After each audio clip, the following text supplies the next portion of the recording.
something inspiring. Peace and quiet, I'm running from the sirens. They ain't been around, but they know about where I've been. Had to put the time in to let them know what time. Fuck a plug, you don't need it when you plugged in. They know it's us, we don't need no introductions. It's just us, we don't need no one for nothing. But it's always something. Skipping town, cause I really can't be around it. Sometimes the only way to go is right around it. Had some shit to say, I didn't like the way it sounded, so I left it where I found it. Yeah. Why stop now, why stop now? No, not my style, not my style. Yeah, drop top down, that's my style. Why stop now, baby, why stop now? PCH driving, I needed some inspiring. Peace and quiet, I'm running from the sirens. They ain't been around, but they know about where I've been. Had to put the time in to let them know what time it is. Got that in common, we all feel the pressure. Bitch, I'm plugged in, yeah, the vibe is electric. Room full of comments, they all trying to sex me. Feel like Dennis Rodman in 1997.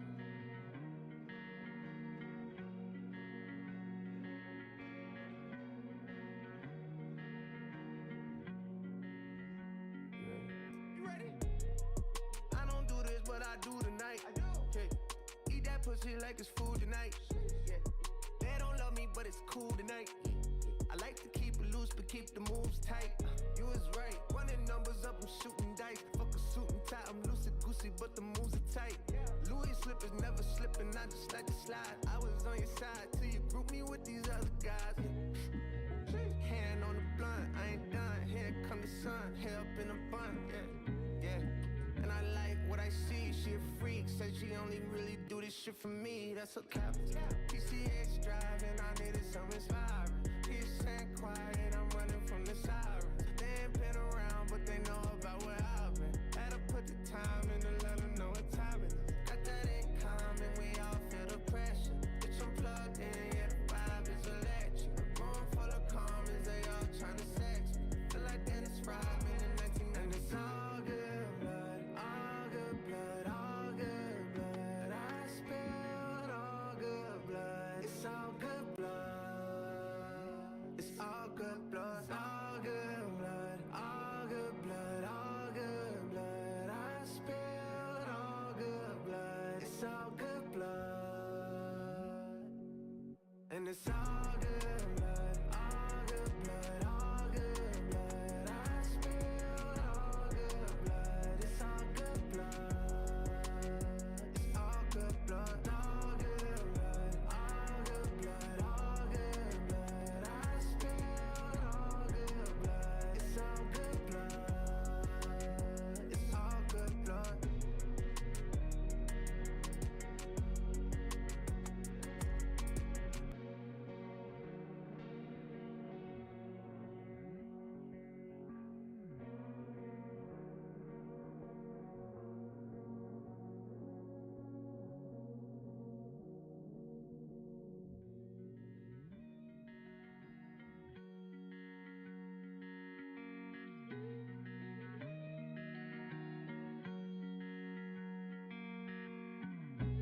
PCH driving, I needed some inspiring. Peace and quiet, I'm running from the sirens. They ain't been around, but they know about where I've been. Had to put the time in to let them know what time. Fuck a plug, you don't need it when you plugged in. They know it's us, we don't need no introductions. It's just us, we don't need no one for nothing. But it's always something. Skipping town, cause I really can't be around it. Sometimes the only way to go is right around it. Had some shit to say, I didn't like the way it sounded, so I left it where I found it. Yeah. Why stop now, why stop now? No, not my style, not my style. Yeah, drop top down, that's my style. Why stop now, baby, why stop now? PCH driving, I needed some inspiring. Peace and quiet, I'm running from the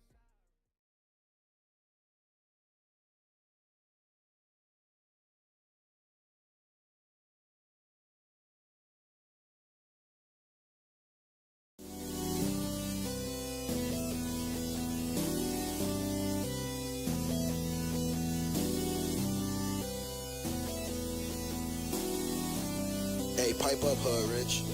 Doing something different, I had to switch it up. Turned up in my section, every night we live it up. All my haters mad, but I don't give a fuck. All my haters mad, but I don't give a fuck. Doing something different, and I had to switch it up. Turned up in my section, every night we live it up. All my haters mad, but I don't give a fuck. Second down and one. I don't give a fuck. It's Hill. Taysom Hill picks up the Saints first down, still going. Wow. I don't care if you let how step. I don't care if you let how rip. I don't care if you let how step. I don't care if you let how rip. I got sauce, I got flavor. Getting all this paper. I got sauce, I got flavor. Getting all this paper. Plain Jane Paddock on my motherfucking wrist. They notice every time when I walk up in this bitch. Hustle, walk up in this bitch. Keep my Glock up in this bitch. Hustle, walk up in this bitch. Keep my Glock up in this bitch. My chopper hit. My chopper hit. Martinez my steps up. My hit. I don't care if you let how step. I don't care if you let how rip. I don't care if you let how step. I don't care if you let how rip. Give me that old Doing something different, and I had to switch it up. Turned up in my section, every night we live it up.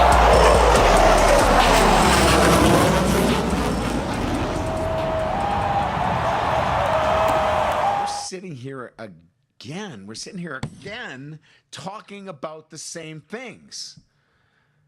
About not finishing when you have an opponent in a position to put them away. But what we're doing on the sideline is feeling like the game's over. And I'm so angry about it that I got to do something about it. I'm not doing a good enough job as a coach. And I got to coach him better, because it's unacceptable for us not to have found a way to win this football game. It's ridiculous. Ladies and gentlemen, welcome back to the Pigskin Mafia podcast. My name is TJ Riddell, and I did that for a reason. To shout out Brian Kelly, slamming the table, and shout out to the Dasani bottle that stayed on its feet. The hops on that thing, good God. But let me tell you something. I am excited about this show. We have a special guest coming on today. We have a loaded lineup. It is going to be a great show. We're going to try to make this a little bit shorter than last time. We went over almost 3 hours, I believe, on the last live. But I got to tell you, folks, this is going to be a hell of a show. I'm excited for it. Let's get to it. First of all, I want to talk about this. And this is just going to be a short little, not rant, but kind of just talk about it.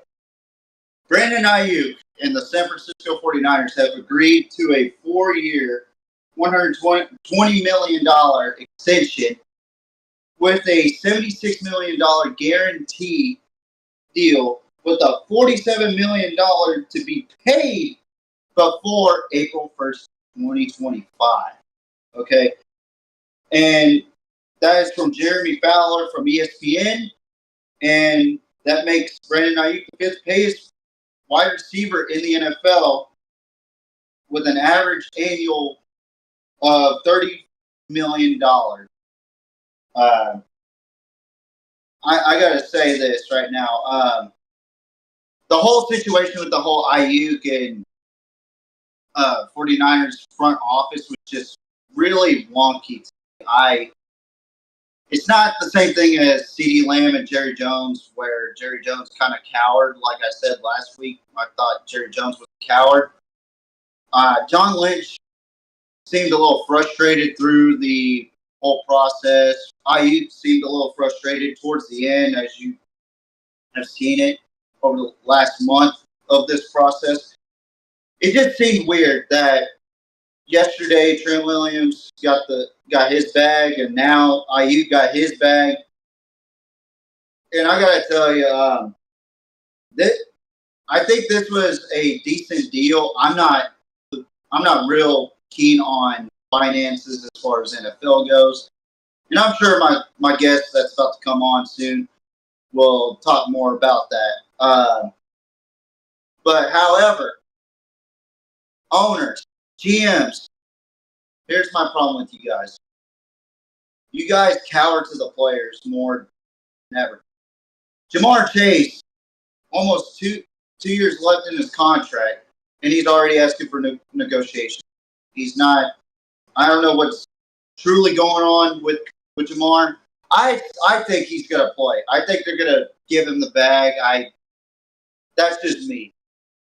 I genuinely think that Jamar Chase's relationship with Joe Burrow matters more than the bag. That's just my opinion. I'm not saying that he doesn't want the bag.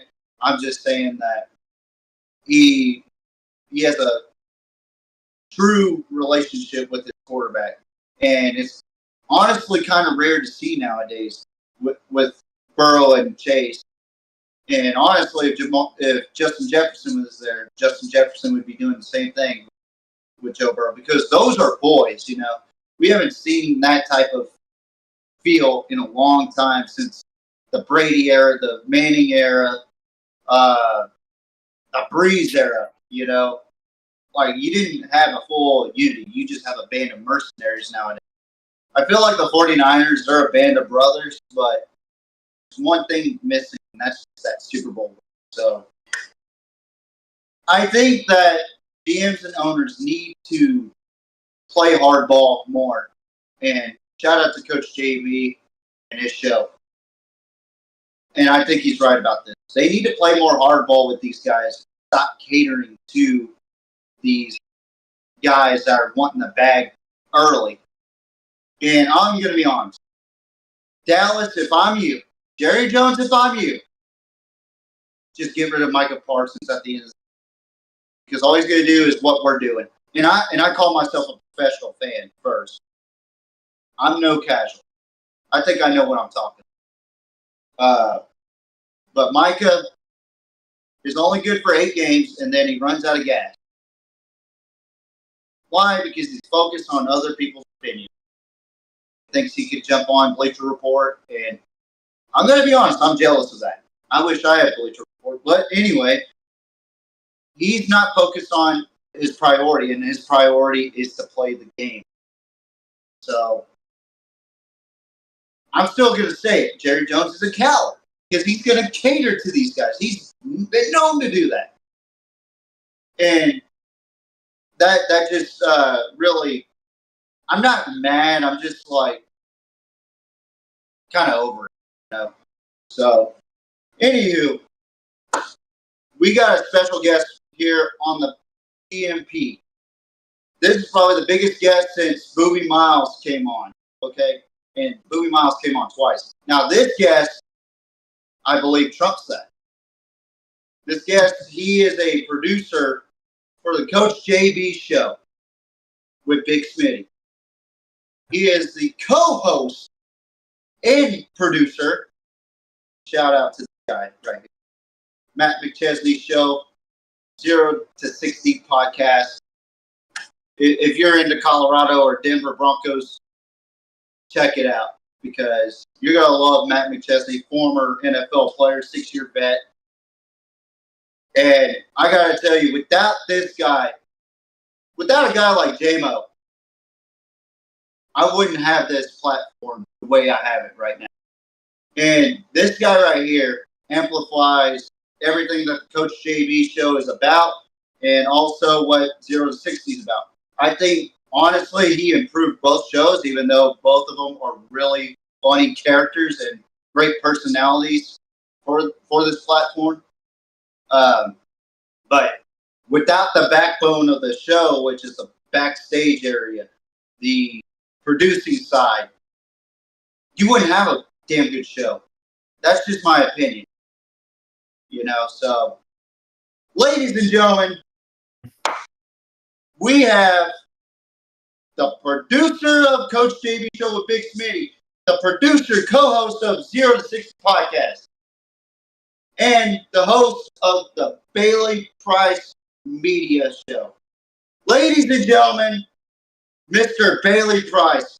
What's going on, brother? Man, what's going on, man? How you guys doing, man? Thank you for having me. Fantastic. I mean, I've been wanting you on since forever, since the draft special. And we're going to try to make that happen sometime. I know JB does this thing with the draft.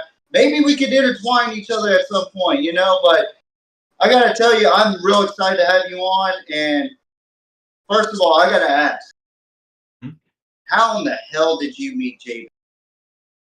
Man, how did I meet JB? Man, to be completely real with you, so I reached out to JB last like August maybe, and just I just kind of pitched him like, hey, this is kind of what I think I can do for your show. This is kind of how I think I can improve it. And me and him kind of went back and forth. A couple of weeks of going back and forth. He brought in Darnell. We kind of negotiated. And then he brought me on, and we had a great season last year. A lot of people watched the show. I think we really hit our stride. Smitty, kind of joined JB's show late. He last like May, so I just got there in September. We really hit our stride during the season. Unfortunately, we got suspended for a fucking week in December, and I'm not very happy. But right after our Herb Street thing, it was really frustrating because that was our biggest, guest interview yet, and that they knocked us down. But we recovered, and then our numbers in the off season were bigger than they were in the season, and that just goes to show if you just build it back up. Everything's about consistency. So yeah. Yeah, I gotta tell you, like, I love that show. Like, I have coaches down where I went to school at. There's the bubble thing again, JMO, the thumbs up deal. But I know what that shit is. That shit happens on JV Showtime. I know, right? I couldn't figure it out. It's the damn Apple thing. Dude, oh my god, it's so funny, bro. And also, we get fireworks on here sometimes. Like, I'm just like, I don't know if you remember. I'm new to Discord, and I'm just like, what the hell? Yeah, I got a funny story for you. My first day working for JB, we had Carl Reed on. He was in Arizona. And JB was at Pat Perez's house last, this would have been September maybe, or early October. And he had Carl Reed on, and JB was talking to Smitty, and the balloons, I don't know if you've seen the balloons that happen. No, dude. I was freaking out because I was like, what the fuck is that? Did I click something? Bro, okay, dude, so I was on call with because I got a University of Nevada, Reno, right? I was on call with a bunch of my buddies, and bro, it was like a somber time. Like, somebody was telling me my buddy had cancer, right? And it was a really bad news to hear at the time. And so but this call was going on in Discord, and I was sitting there I know about the Discord graphics, but I didn't know this would happen. So I did a hand explosion with my hands, and fireworks came up as soon as my buddy told me he was. I was like, no! I was like, the timing, dude. Oh yeah, no! The motion thing is weird. That'll happen with Matt sometimes. I'll go like this or something. I'll do a thumbs up or whatever. I don't know. It's interesting. It's really interesting. Yeah. And I gotta tell you, Bailey, I never do thumbs up. I do the Shaka Bro because I will never cater to A&M fans. I hate their fan base more than I hate A&M. Well, I don't even hate them. I just pity them. Like I said last week, okay? I pity their fan base, but enough about that.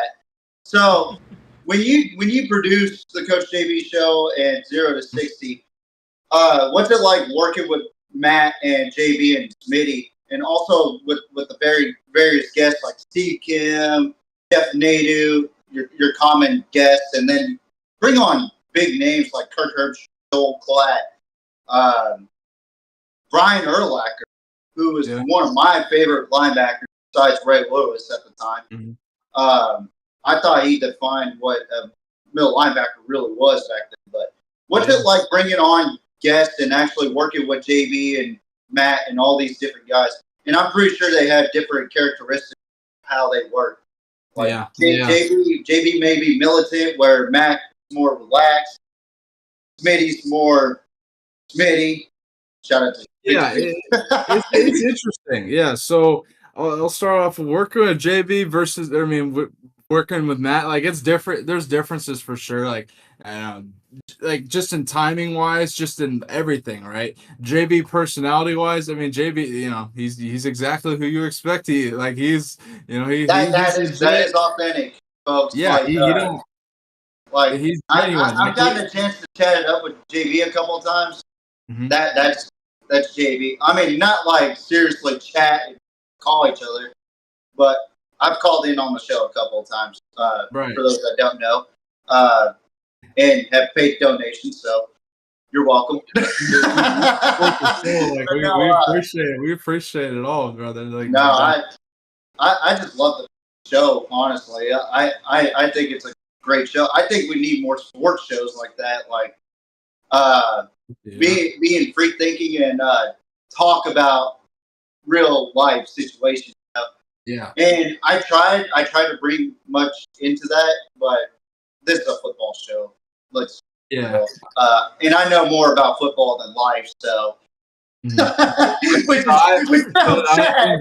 My whole thing is football. Like, if any, like, I only watch football really. Like, if I'm gonna turn on some sports, it's football. Like, that's what I play. That's what I watch. If I play a video game, it's only football. That's what it is. Like, I don't even, it is what it is, bro. I feel it. I'm the same way, brother.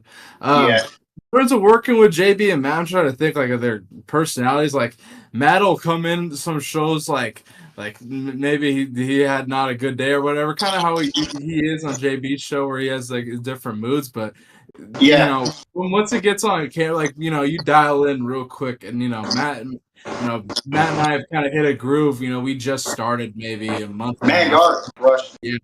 We just started, but it's really hit a fucking groove here in the last month. Having Deion Sanders Jr. on, that was huge. Obviously, he's a weekly guest now. We had Joel Klatt on, that was another big thing. Billy Turner, another. We got Coach Coach Barnett on tomorrow. That's gonna be Coach Matt at Colorado. I'm really excited for that. But yeah, man, Matt, Matt's funny. JB is hilarious. He God, he's so funny, man. Like there'll be times like before we're on the show, like he'll be in the back, but his dogs will be like walking around. Like it's just little things.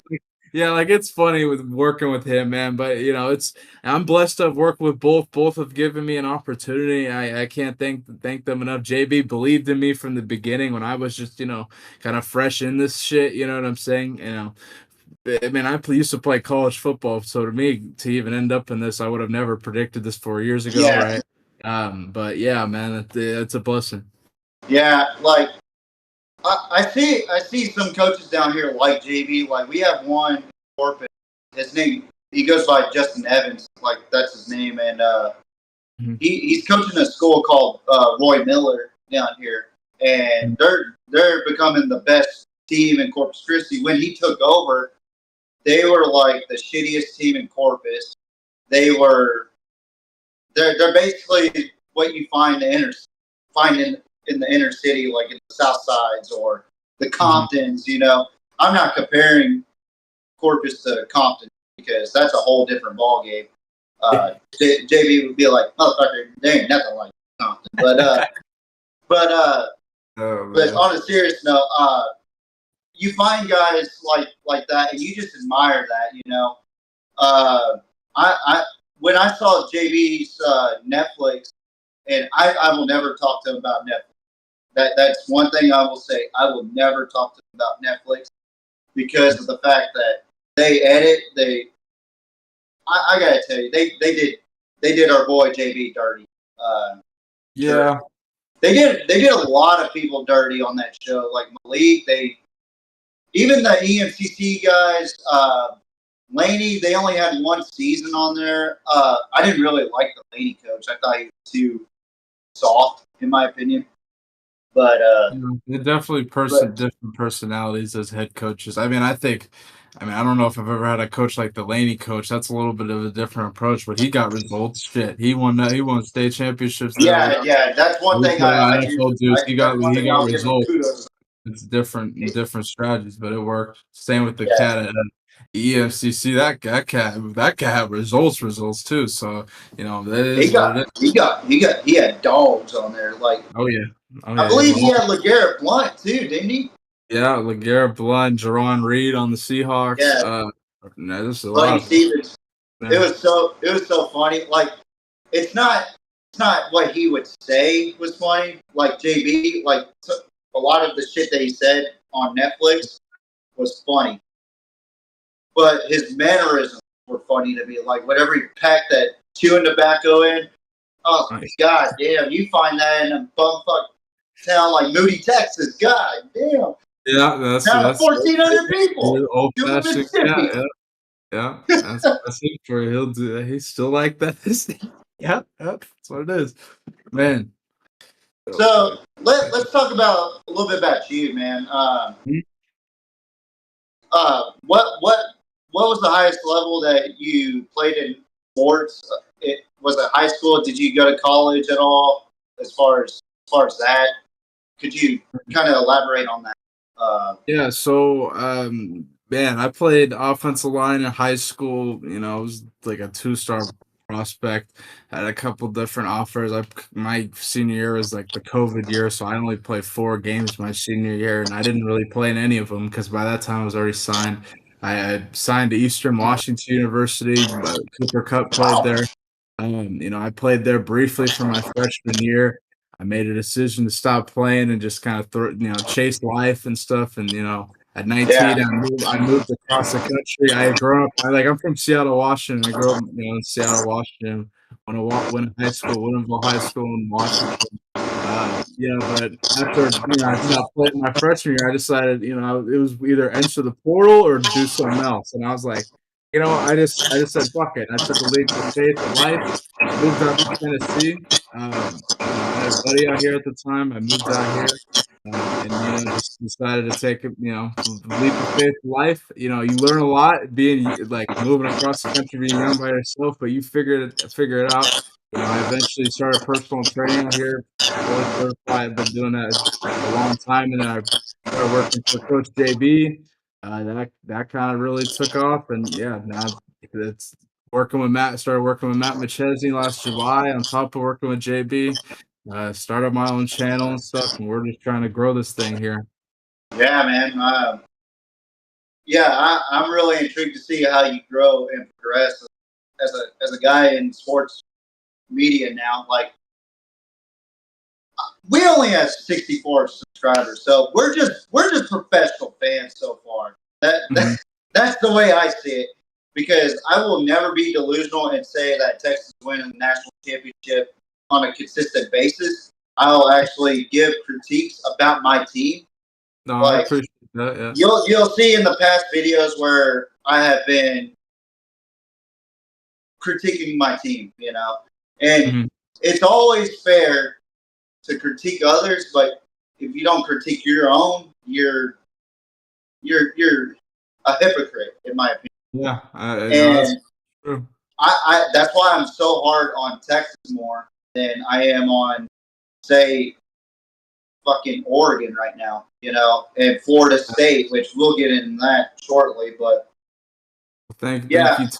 Thank you, Texas, for taking out Colorado State. Bye. Thank you. Yeah. I was gonna say, Matt's got it great to be like fucking Colorado State. I had to tag Matt and you on. I don't know if you saw my story. I tagged Matt and you on there, and then Matt shared it on his story. It was about Fowler Nicolosi's pass or passing yards. Yeah, and someone said something along the lines of, "You really dropped $60K to throw 59 passing yards or something like that." I can't remember what it was. Well, that's such a tough thing, because JB's so like he and JB came on to Matt's show 0 to 60 and talked about it. Like, that's such an interesting discussion, because JB is obviously gonna elect, like, one, he's gonna elect don't leave. 2, he's gonna elect why are they trying to snatch the kid out from another school, which is technically tampering because he's not in the school. Which is the other thing, which is an actual real problem. That's kind of where it's a double-edged sword. Like, shit. I mean, I think it's an underhanded tactic, sure. And you see it in high school too, man. Like, you see it more. I think you see it more in high school now than anything. I got to tell you, there's been a couple of players down here in Texas where they're not playing their senior year, or one of them's not playing their senior year because they only moved to that certain spot because of athletic reasons, not academic or job reasons. It's for athletic reasons. So now that school's getting investigated. There's been a lot of schools that have been investigated due to enrollment sizing, tampering as well. I think that's a huge problem in high school sports. But yeah, like you said, the whole tampering with the NIL, and also I want to get your thoughts on. I want to get your thoughts on what's worse. For me, it's the transfer portal because it's unrestricted right now until they limit it. I think it's just to the winner, right? Yeah. Do you think the transfer portal is worse than the NIL, or is the NIL worse than the transfer portal, or do they both weigh themselves out? I mean, there's a lot to say about NIL. Like the players are getting paid too much, or there's too many guys in the transfer portal that are mercenaries and want to go everywhere. I kind of want to get your thoughts on that before we get started on week 1 recap. That's a hell of a question.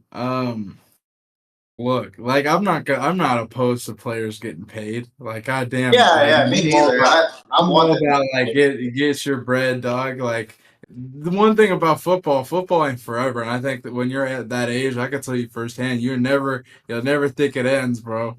Always think it's just starting. Yeah. And so that's the one thing about NIL that I don't fault the kids for, getting that money.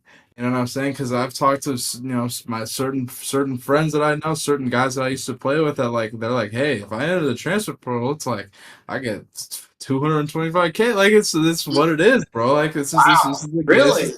Yes, it's the game it is, bro. But like, it's what it is. But I'm not opposed to it. I think that the problem is you can't blame the kids. You got to blame the NCAA. This is unregulated. Yeah, the non-guaranteed where you can kind of transfer. I agree. You know what I'm saying? I think what would probably work is going back to where if you transfer once, like well, you have to sit out of here. Basically, is what I mean. Yeah. Keep the NIL. This is the problem. Like, it's so goddamn unregulated because collectives can go make these NIL deals that the coaches have no idea. Like, this is crazy. Like, it's just it's very unregulated. So until the NCAA, which fucking highly doubt, they'll step in and do something. Like, this is what they wanted, and so you got to play by the rules. That's why I don't really fault teams like Colorado who've taken a bunch of transfers. Like, do I think? Here's what I will say, because I've been critical of them in the offseason. Do I think pulling in 50 transfers season to season is sustainable? No. But do I think they're going to do that next season? They did that this offseason. I don't think they're going to do it next offseason. So. No. Yeah. I agree with you. As far as Colorado's concerned, I agree with that, and I honestly blame the NCAA for many things. Like, they put their focus on Michigan last year when I kind of watched the documentary yesterday when I was at work on Connor Stallions, which if you haven't tuned into that's a pretty damn good that's a damn good documentary to look at, because let me tell you, Connor Stallions is a brilliant mind. Being able to record yourself doing signals and then chopping it up, like, that's some master craft, man. Like, and he's a student of the game, and I guess the NCAA doesn't like teams like Michigan winning, and that's a quote unquote. I love it. Yeah, I mean, that's the tough part, because they're cracking down on something that's like, why? Like, come on, you're really gonna crack down on Michigan, but you're gonna act like this ain't been what it is? Like I'll be honest, dude. Like, everybody does it. People do it at the high school level. I mean, sign stealing has been around forever, since the dawn of time, since the MLB was a thing, or before the MLB was a thing, And I'm pretty sure if you go to the Olympics, there are some sign stealing, like like maybe back in the day. I don't know about now, because the Olympics is so fucked up nowadays. I didn't even watch it this year, but I couldn't make it past the opening ceremony. That shit was wrong. No, I saw that. That's what made me not want to watch it. Exactly. And the stupid thing was they made the excuse of it's to tribute to Greek gods. I was like, even ancient Greece is I looked at it as an better. alley. It was an alley for Coach JB. Like fuck. Like you give him like, dude, just give him like. It's just like it's free bait for him just to go off on it. Like I just saw that, I was like, oh my god. Here we go. I'm like, I'm glad we gotta show them off for this shit. You know what I'm saying? Like, fuck, he's gonna blow up on this. Matt blew up on it too. I think it was like one of the first shows Matt and I did was about that. I can fucking remember. Yeah, that's crazy, man. Yeah, that was hilarious. Yeah, I gotta tell you, JB with his takes on like real life situations, like when he gets serious, I love it because he speaks the truth and he agrees with a lot of things that I agree on. You know, like with the whole deal going on in California and what's going on down the border. My biggest priority is down by the border because I'm in South Texas. Yeah, I'm concerned about the border itself, you know, and certainly a certain candidate, I'm not going to mention her name, but people know who I'm voting for in November anyway, so I don't really give a shit. But anyway, he brought up a lot of good points and a lot of good detail-oriented topics to talk about, like real life shit, you know, and I appreciate him for doing that because you certainly don't see it on ESPN. You don't see it on anywhere else. Outkick, I think, does it too much. Like they try to overly bear the negative towards. It's kind of like watching Fox News and CNN, right? They both have the same shit, but they speak differently. Fox so interesting. Fox so damn interesting because I don't watch it. I don't watch the fucking news ever. But if I were like I've seen a lot of Fox clips, and I'm like, damn, I would never think I'd see that on Fox. I see some crazy. Fox is interesting too. Like new crazy. But yeah, I appreciate JB's genuine shit. Like I think that he. You just stay tuned for this November. He's gonna have a lot to say. We got a lot of shit planned. Please let him dress up as Uncle Sam. That would make my fucking day. If he were to walk out, I think honestly, like I wouldn't be surprised if we started in October. Like this is, I'm like dreading this almost, but I'm like, it's coming. Like he's gonna I think he's gonna start like you'll see. And I'm excited. He's gonna have a lot of that time of the year. It's ironic that I think the election and the trade deadline or some shit match up either with the election and something with the NFL is crazy. I think the NFL is trying to lean towards politics anyway. I mean, might as well. Shout out to what's her name, Mahomes' wife. Shout out. Brittany Mahomes. Maybe calls it milk and magnesia, but I saw her and Mahomes were like doing the Trump thing. I was like, okay. I'm like, all right. Like, that's not horrible. Like, you're still milk and magnesia, but like, good shit, But anyway. I was trying to remember what JB said earlier. I was telling J-Lo before the show, I was like, man, JB was calling T-Swift something, and he was talking about Travis Kelce's ex-girlfriend. JB's so interesting, but that one, him bringing that stuff is so interesting. I'm like, wow, this is a good topic on football. We got football tomorrow, or football, like, fuck. Anyway, yeah. Awesome. Like, he really broke it down. Like it's not like he just like briefly talked about it. He asked for pictures. Like he really broke that shit down. He's like, this is fucking. And that's why I love JB. Like it's those are the moments you appreciate and stuff. It's hilarious. That is fucking brilliant, man. I love that. I'm honest, man. Like I love watching y'all shit solely because of JB's antics, and then seeing Smitty's reaction, and then your reaction today was priceless. No pun intended. I thought that was hilarious. when he started talking about milk and magnesia. Oh, yeah, and I was like, he brought me in. I was like, why you bring me in for this? It's like a Siri. It's like I can't really say shit. Like I don't know what to say. And then I like how when Smitty comes in, he goes, I brought Bailey in because Smitty's network was all fucked up, or internet was fucked up. He's got the greatest connection ever, man. That's great. Maybe got a clear camera now. I'm happy with it. You got a really nice camera. Yeah. Stay tuned because the studio is gonna be legit now. Hey, ask J-Mo about. Yeah, ask J-Mo about one of our pre-shows before I got rid of my laptop, and soon I'm gonna have a badass PC. Shout out to J-Mo for that. Oh yeah, dude! Don't tell me to bring it up, bro. The last draft special right before I came. Oh no! I'm talking about there was a show like 2 shows ago that we went on Zoom and the camera quality was shit. Yeah, so I was like, dude. And I had the bright idea. Yeah, this when we I first got started you. Discord. I got you. I'll tell this when we Bailey first about started this. Discord. So and yeah, go ahead. So Bailey, TJ pretty much like bought a Chromebook, right? Which if you know anything about PCs, you know that's like the thing you don't want to buy ever. Yeah, like, not dude. Not the best. High school, like I remember using them in high school. Like that is what it is, you know. Yeah.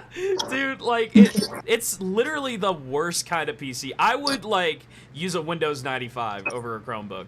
And then this dude told me he bought a Chromebook, and I was like, bro, no fucking shot. You bought a Chromebook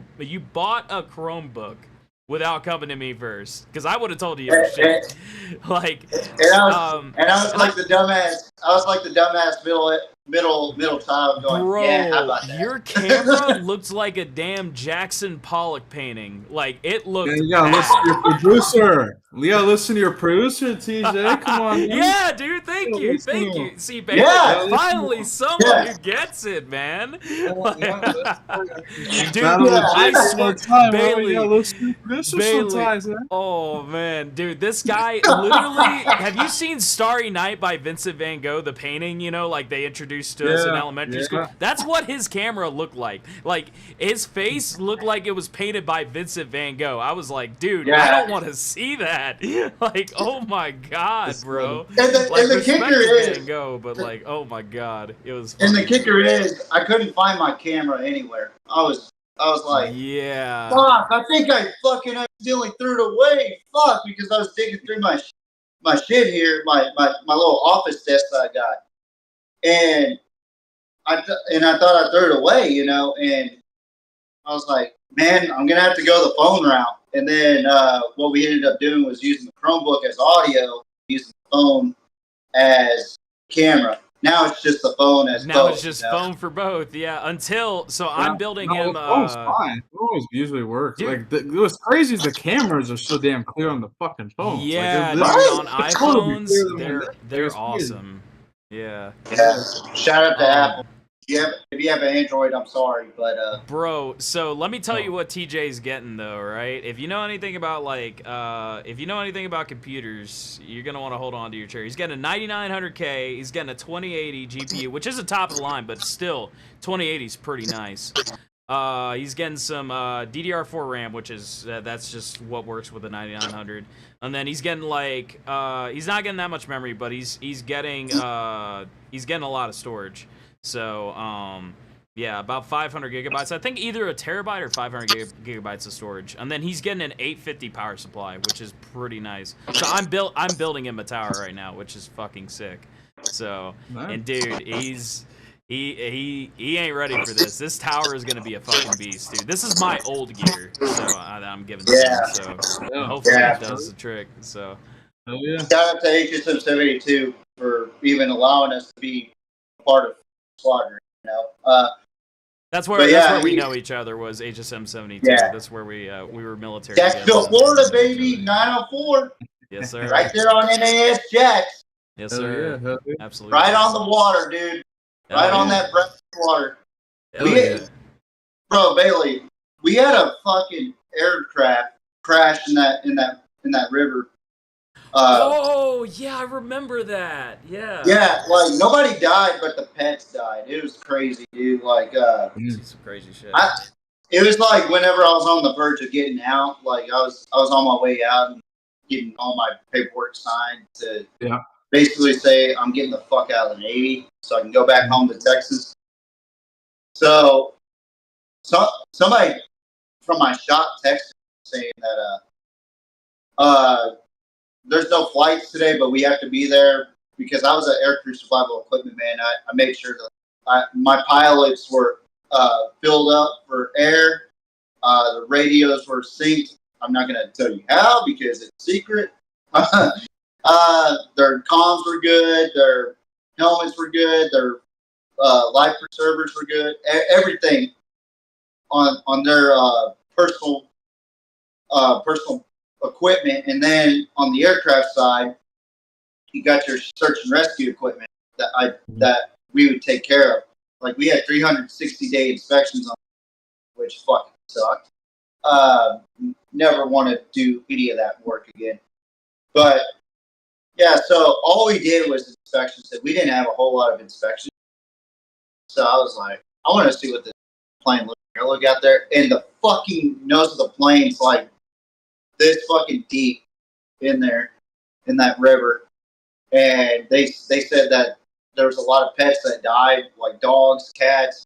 I think there was ferrets. I think there was birds in there. I was like, what the hell, man? Like, I was like, shit.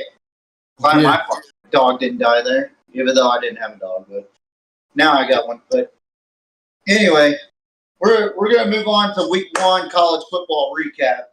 So Bailey, what I want to talk about is some players that impressed us, some players that kind of disappointed us, some teams that really impressed us, teams that were like, what the fuck, you know? And I am going to talk about a couple of games for a little bit. Some key games that I was really intrigued about. Let's talk about Colorado and NDSU first, since you're on with Big Mac and y'all already talked about it.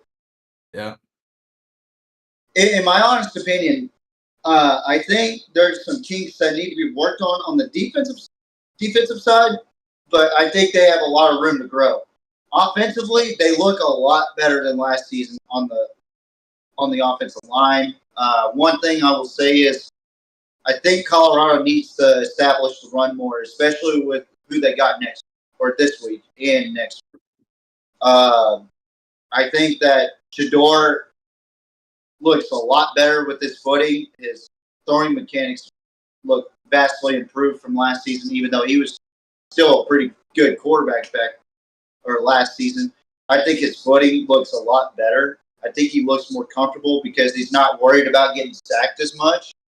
Mm-hmm. So, and that was a tough NDSU team. I kind of want to get your thoughts on that since you do cover Colorado with Big Mac. So. Yeah. Oh man. So that game, I think that game was a tough game. Colorado walking like fuck. I agree. For them to have that schedule this year, it's just like, goddamn. Any other team, right? Week 1, like they play UTEP. It's like, come on.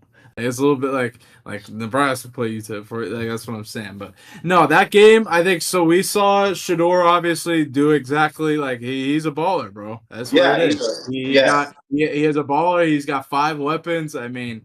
We really saw, Jimmy Horn go off 200 yards. We saw Travis Hunter obviously do what Travis Hunter does. That's what we expect.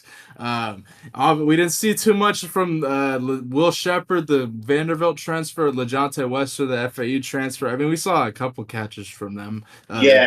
10 and 14, but we didn't see too much of them or Marion Miller. I'd like obviously for them to establish the run game, but in that type of game when your athletes are that much fucking better than North Dakota State. Yeah, absolutely. Rock, let's go. You need the points.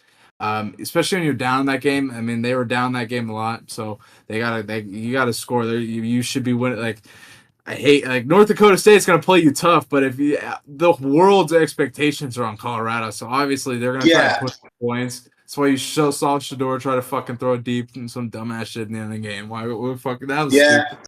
Like I have my honest critique about that last drive for Colorado. I was thinking why is Colorado throwing the balls? You know, Yeah. and I understand why they're doing it. I just didn't like how it was being done, you know.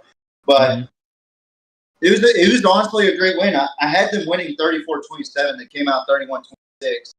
So I was pretty close to getting that right. Yeah, So I'm not your average fan, you know, that says, "Oh, fuck Colorado!" But yeah, I genuinely liked Shador's quarterback play in that game, and that's one thing that I really, ever since I started watching Coach JV show, that's one thing I've noticed, that quarterback play has been on a downhill slope. And you see me on his show talking about it after my horse ass was talking about beating Alabama, you know. Yeah, I was on that. For those that don't know, check out my personal YouTube. I was on Coach JV show for a call in, and let's just say that I had some choice words about Texas Tech, because that year or last season, Brett Yormark made them their golden boy, and they embarrassed themselves. But and they almost embarrassed themselves again. But we're not going to talk about them. They're irrelevant. Clemson and Georgia. Okay. Yep.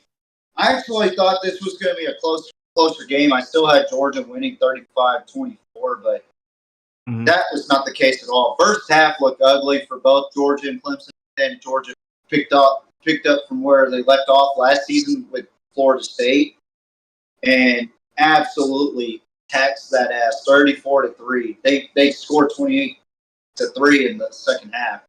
Yeah. What did you notice about Georgia, and what can Clemson do to like improve? Because honestly, I know JB's not really into Cade Klubnik like I am, because I'm going to be honest, I'm biased towards him because he is an Austin Westlake kid. He's a former Chaparral. That's what they're called down there, or up there now. But to me, Cade Klubnik just didn't. That offense in general just did not have an idea going good. And Garrett Riley disappointed me in that game. But yeah, what's your take on Georgia and Clemson? Yeah, so Clemson, I think this is the real, and we saw it a little bit last season. This is where not using the transfer portal to your advantage maybe catching up to you. I think that, you know, Georgia, they haven't leaned heavily on it, but they're also fucking Georgia, so they're going to get the 5-star kids. They're going to get those big time kids that are going to go play and then jump to the NFL. I think that, you know, Dabo is probably going to this is tough because you know, it's crazy because I feel like I was sitting here because I've talked about this before with Clemson, where I'm like, I've been saying the same shit last year. I'm like, here we are again. This is what happens when you don't take advantage of the portal when other teams are. This is what the NCAA wanted. I'll keep going back to this shit. This is what the NCAA wanted. It's the wild fucking West. You can go get whatever players you want seemingly, and it's unregulated now. So why wouldn't you take advantage of it? I understand trying to instill a culture. That's the double-edged sword here. But you're Clemson. You have to go play against. You have to go compete against Alabama and Georgia and all these big time schools, right? You got to have the athletes to be able to compete with them at the end of the day. And so it's not like when you know they had Deshaun Watson there, and there wasn't this mass, you know, exodus and movement in the transfer portal, right? When you know, you could really build your team for a couple of years. It's a little bit different. And so we'll see. I think that's what I saw from it. You know, Clemson's really getting exposed for not using the portal. Yeah, it looked like it, bro. Like I was sitting there going, "What the fuck is Clemson's offense doing?" Like they look like they didn't have an identity at all. And I was kind of sitting there going, maybe Georgia's that good defensively, but then I look at it and I'm like, bro, Clemson's defense was holding Georgia to 6 points or 6 points in the first half. Mm-hmm. So why can't the offense help out Clemson's defense? You know, and I just think they don't have an identity against foes like a Georgia or possibly Miami. And I got Clemson and Miami in the ACC championship. And now they got me worried that I got the wrong pick because I picked Clemson to win the ACC.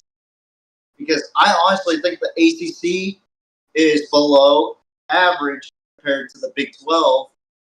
And now that you got the two worst California schools in football, Stanford and Cal, which I don't even want to mention that. And then you bring in SMU, who is average at best.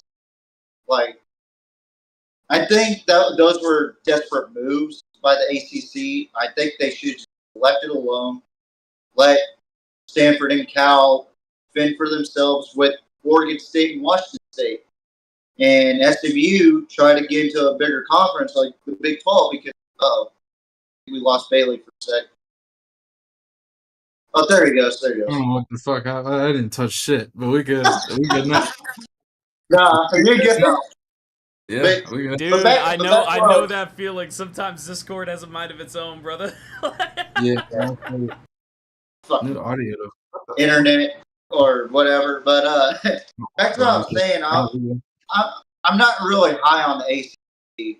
Like, I think the Big 12 will cannibalize itself, but the ACC, they're not really cannibalizing themselves. I think that you're getting mid-tier teams like Georgia Tech and Boston College who really don't belong in that tier level as a Florida State and Clemson and Miami. And then you get Virginia Tech losing to Vanderbilt. Like, what the fuck is going on in the ACC? This is like bad. Yeah, that was interesting. Vanderbilt is they took New Mexico's little quarterback because New Mexico State, whatever would be Auburn. I think it was New Mexico State. Yeah, so they took their quarterback. Like that was a hell of a win. Like I was very I didn't want to talk about Vanderbilt. We were talking about Matt's like takeaways from it. Matt's like Vanderbilt's fucking horrible. I'm like, yeah, but like you watch them play Virginia Tech, homie. Like I'm like, dude, Byron Drones like horrific at times. They made Virginia Tech. They made like, and I had Virginia Tech as my dark horse too. I'm not gonna sit there and lie to you and say I didn't. It's there. The proof is in the pudding. They made Virginia Tech look like shit out there. And then they made Kyron Drones, who I thought was going to be a big-time factor for Virginia Tech, not good out there, like in the first three quarters. And then Virginia Tech came back, and then they went into overtime because Virginia Tech's defense looked fucking awful. And then they won in overtime, and I was really impressed with the way Vanderbilt won that game, how they won that game, and I was sorely disappointed in Tech. But I just think the state of the ACC right now, you're looking at one top dog right now, the Miami Hurricanes, the U. Yeah, I agree. And they looked fucking phenomenal. Georgia Southern and Boise State was an interesting. I did have Boise State winning 45-24, but I knew Georgia Southern was going to bring a lot more fight than what my prediction said. And they did. They really did, but they could not stop Ashton Genty, who had 6 fucking touchdowns and over 200-something yards with 20-plus carries, which that's impressive. Like what Smitty said earlier was perfect, what Genty said. And I think he's right for putting Genty over Travis Hunter on his list on top 5. I mean, everybody can have their own opinion, but this is the fullback that grew up in Central Texas coming out saying that was impressive to me more than Travis Hunter played both ways, but at the same time, we kind of expected that. I didn't expect Ashton Genty to blow up the way he did, but then again, he played against Georgia Southern. But Georgia Southern is honestly a sleeper team in the Sun Belt, in my opinion, which they put up a hell of a fight against Boise State, 56-45. What's your thoughts on Ashton Genty, man? I genuinely think he's one of the better backs out of the group of five and possibly sneak into that Doak Campbell Walker race, Yeah, that game was interesting. So two of my buddies, former teammates of mine from high school. One of them was the left tackle Boise last year. He's gone there. Right tackle. He's a big 6'8" cat. The other one, his younger brother, is one of my best friends still there. Right. Yeah, that team was I think favored by 12.5 to go down to Georgia Southern. Georgia, that's tough. Playing these Southern teams down here, where you go play these Georgia Southern, you can play Memphis. These Southern teams, especially coming from Boise, Idaho, that's a long trip. So I knew that was going to be a closer game. I did not expect it to be as high scoring as it was. Jesse's performance was impressive. I'm happy to see that Boise State's offensive lines were cooped after losing Beresford and the other tackles they've lost. I mean, Boise State's interesting. Can they contend to be in the playoff? Probably not.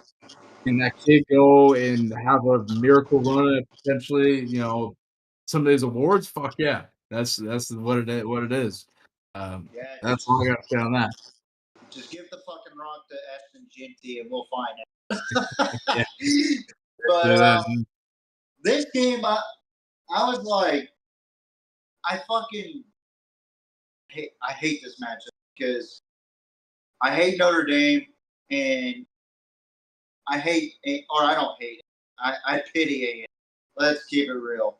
I said it last week and put it on TikTok and all my social media. So that way, all my little Aggies out there that are boo-hooing about the fact that they played against Notre Dame and that was an elite defense, whatever. Bailey, I think you and I can agree that Notre Dame is one of the most overrated programs in the history of college football, and they played a mediocre Texas A&M team that, in my opinion, they're what I call a tough mediocre. Like they play hard, but they don't come out with that they should, as far as the standard is now at A&M after Johnny Manziel played there. I had A&M winning that game. I said this on record that A&M has never lost to, under my prediction up until that point. Again, I'm not mad at you, A&M. I'm just disappointed. I'm a disappointed father. That's all I am. So, yeah. So, what's your take on that game? Because I'm going to tell you right now, that was probably one of the worst games that I saw this week, and possibly week 0. I think that was really, really bad football. And for people to say Notre Dame's elite, that's not elite football. That was just mediocre offense. Yeah, and look, it's Notre Dame. So Texas A&M, they got Elko, new coach. That's going to be a transition. I did not expect them to come out and throw fucking 60 points on the scoreboard, Right. But I expected them to look at least a little bit better on offense than they did. That was kind of disappointing.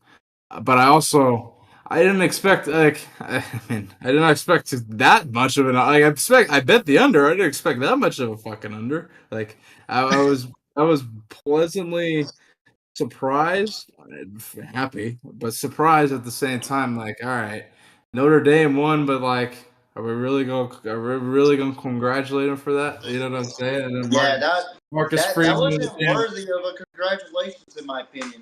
Yeah, I just think you played that. To me, what's special about A&M, right, is Kyle Field itself. It's not the roster. It's Kyle Field. I thought that was going to have an effect on Notre Dame like it did to LSU back in 2005-7. And I predicted A&M would win that game, so give me kudos for that. But however, they had 107,000 people in that stadium. That's the largest stadium in Texas as far as attendance wise. And they still couldn't get the job done. And I gotta be honest, bro. Like, I don't understand the expectations with A&M every year, and they always come up with here's how A&M fans feel.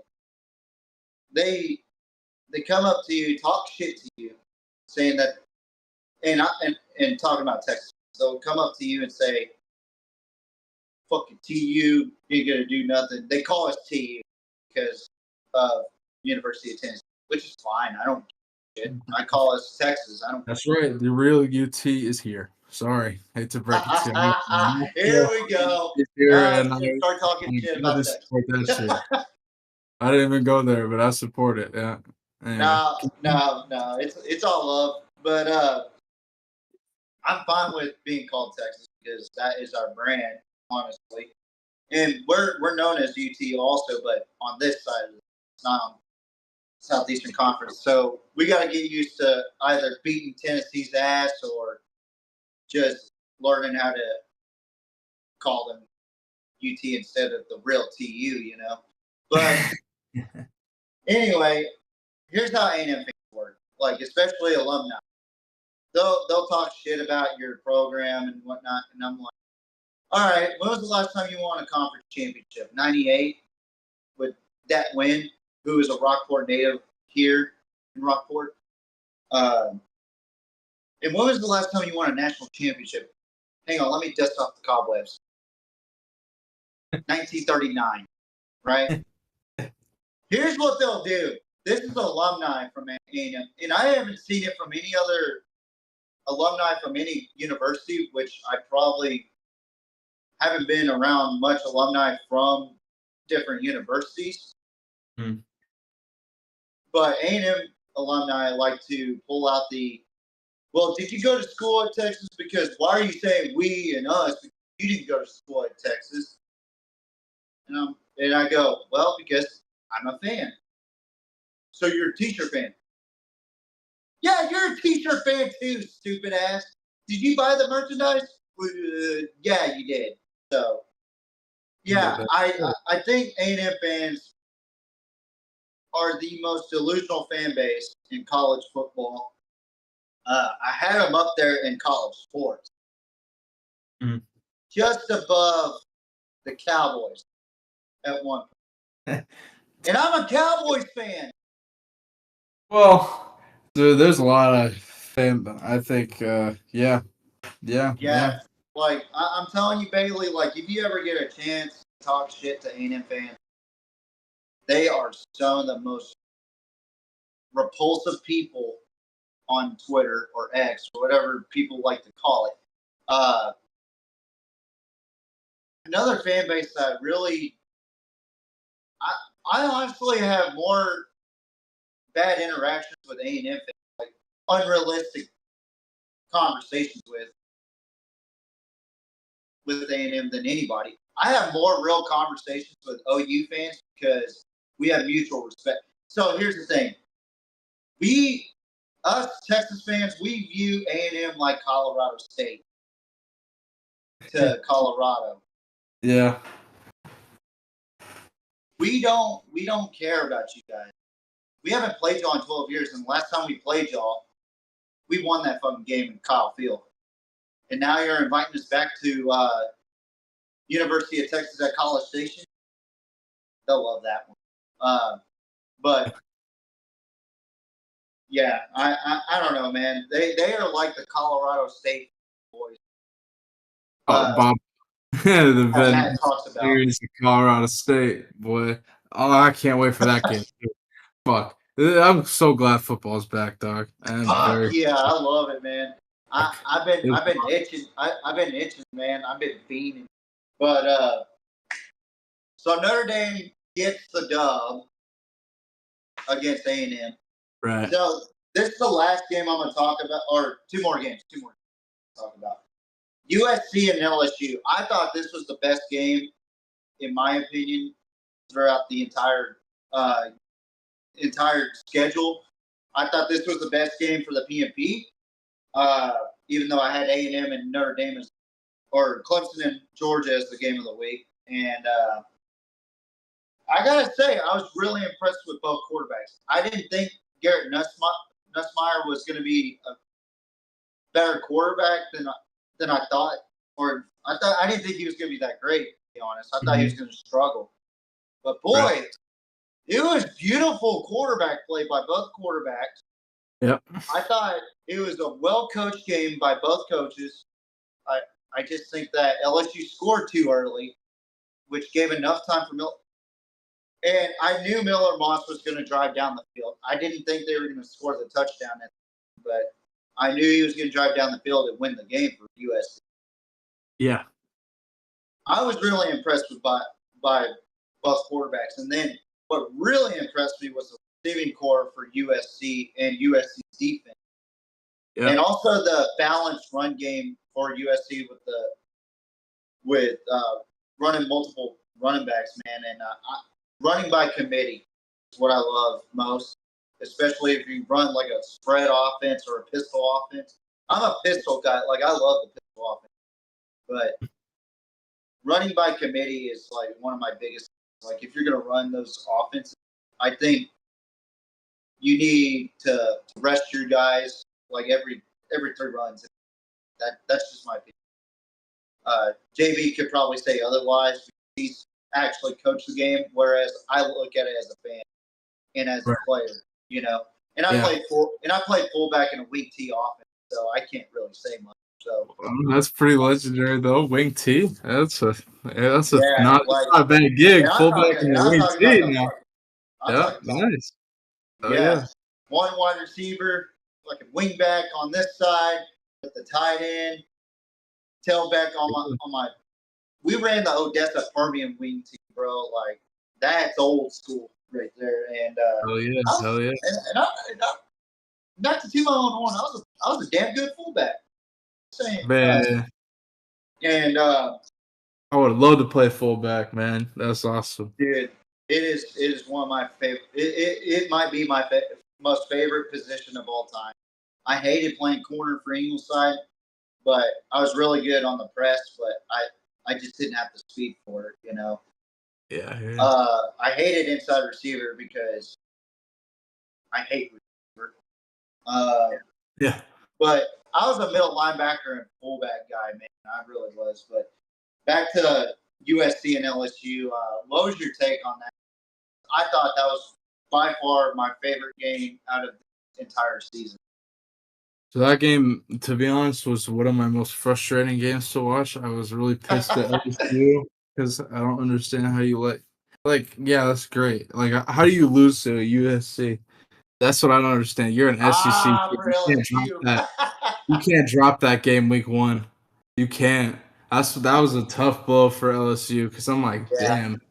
Like, and I think they dropped. And all the respect to Lincoln Riley and USC, all their damn respect. I don't know how far you're going to get in the Big Ten, to be honest with you, if you're asking my take on them. And that's a fair point. I have them as a dark horse, but I don't have them like going into the Big Ten championship. You know, like I understand that. You know, like I still think they're going to make some surprises because if you look at their schedule, they got Penn State at their house, and I really think that Penn State is overhyped.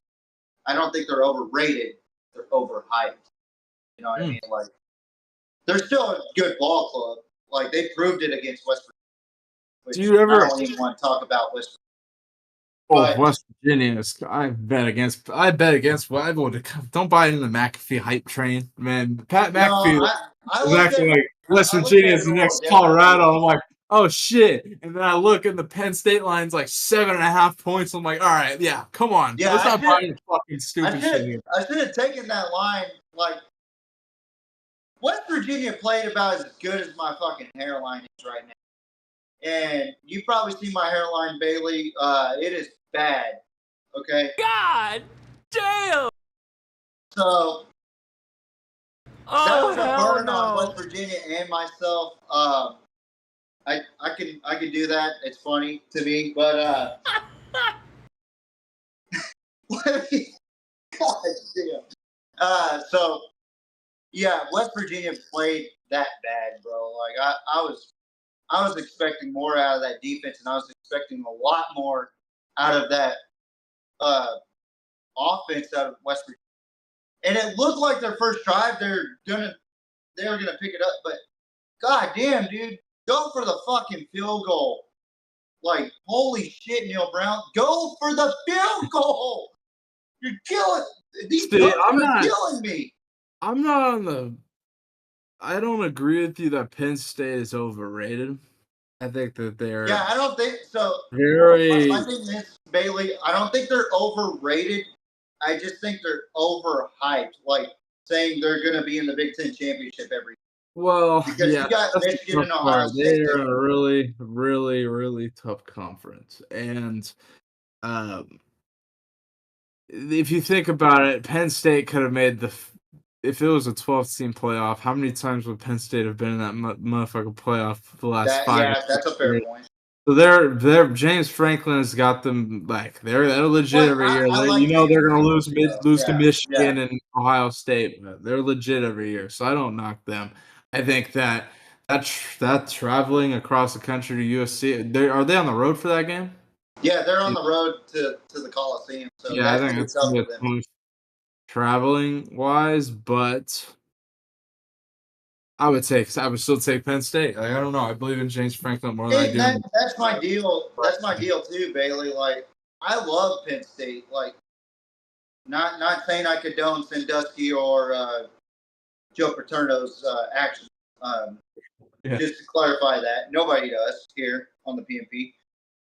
But my thing is that every year they fall short to Michigan and Ohio State, and maybe at some point Michigan State, like in the earlier 2020s and maybe late 2010s, and I want Penn State to be at that level at Ohio State, but they to me they're not there yet. They're not there with Ohio State, Michigan, and you got to factor in Oregon and USC, UCLA.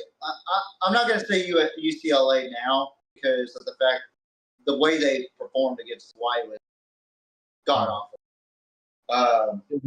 And just like what JB said, they played about as good as Deshaun Foster's speech. Fuck that. Yeah, my boys, UCLA, fuck, dude. Yeah, they lost me some money. My boys are kicker on UCLA. Shout out my boy, but damn, that was a poor performance in Hawaii. We have a saying down here in Corpus. There's a community college called Del Mar, and my buddy Brett. Shout out to my boy Brett Pankos. He uses to everybody. He goes, "Yeah, I went to UCLA." Oh yeah, you went to Berkeley? No, I went to UCLA. University of Corpus left on airs. That's where the Del Mar College is at. So he'll use that joke. So yeah, no, from an outsider learning where I live. Joke, no doubt. Yeah, that game was fuck. I was very disappointed. They did not look good offensively. I had to turn that game off at fucking halftime. I was like, dude, that shit is horrible. Oh shit! Watch it. Like I watched something else, bro. There's like 8 games on. Like fuck that. I watched a different game. But yeah, it was interesting. Like we'll see with them, but yeah, I'm really intrigued about this.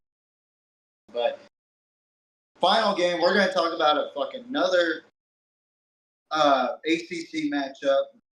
Yep. The matchup that everybody's talking about right now. That everybody's still trying to find 3-2-1 Noel after his. Fuck yeah. I think he made a new Twitter. Oh, I don't fucking. Well, I don't know. I don't want to know. I don't want to see him. I think it might be a troll using his account. No, because they're gonna harass the shit out of him. Yeah, I already know how Twitter is. Steve going after him. I love Steve. Steve is hilarious on Twitter. Shout out to Steve Kim, boy. He hilarious, bro. Man. I fucking died when Steve Kim broke that shit down. Shout out to Steve Kim. I love Steve Kim, man. Like every time he comes on, I just fucking have to see what he has to say next because that man is so clever in what he says. But Yeah, he's smart. now time to talk about Boston College and Florida State. I mean, to me, it was another bad game. I thought Castellanos played what he did, 10 for 16. What really shocked was the amount of runs that Florida State had. 16 carries and 8 of them were DJ Hughes carries. Mm. And they didn't utilize the run at all. They wanted to throw the ball. 21 for 42, baby. Yeah. What? 21 for fucking 42. Yeah, like, it's not. I honestly don't know what Mike Norvell's. And I got to be honest here. I lost full respect towards Mike Norvell at the end. Like 6 minutes left, and you're gonna punt the fucking ball down by 15 with 3 timeouts left. Like that is a coward move. And then you're gonna call all 3 timeouts with 4 minutes left. Yeah. Well, I honestly, I was getting frustrated at Norvell last week. Like when they played Georgia Tech, when Florida State played Georgia Tech and they were running on 3rd and 9 and just to throw it on 4th and 6, I was like, what the fuck are we doing? Like, I think they didn't convert like a couple different times, bro. And I was just like, man, that's unfortunate, Norvell. I don't know how much I agree with this, but I'm not the damn coach. So and DJU seemed to struggling. I don't know if it's a mental thing. He looks fucking worse. Like I don't understand. Like, but part of it, like JB mentioned, his receiver dropping the damn ball don't help him. Yeah, either. that doesn't help. Like, I don't know. I gotta be honest. Like he said 8 drops, right, or 11 drops. I don't know how many drops, but it was a lot. It was a lot of drops and a lot of missed throws by DJ. I think it's a mental thing too. Like I gotta be honest. Like he's a victim of the transfer portal. Well, I wouldn't say victim, but he's a product of the transfer portal. Like what happens when you transfer so much? Like Cam Ward's different though. He transferred out of Incarnate Word, went to Washington State, balled out. Washington State. Damn right. You went to Washington State. That's right. Yeah. He was a Washington State. Wazoo, Stadium. I need to go to Pullman sometime, man. And, no, you don't. Not well during football season. I don't want to go for any. Oh yeah, you can go to a Cougar game and go party, but like, damn, Pullman is not a vacation spot. My favorite time. Vacation spot. Yeah, I don't want to go to Pullman for any other reason. After that, I'm taking a flight home. Fuck that shit. Yeah.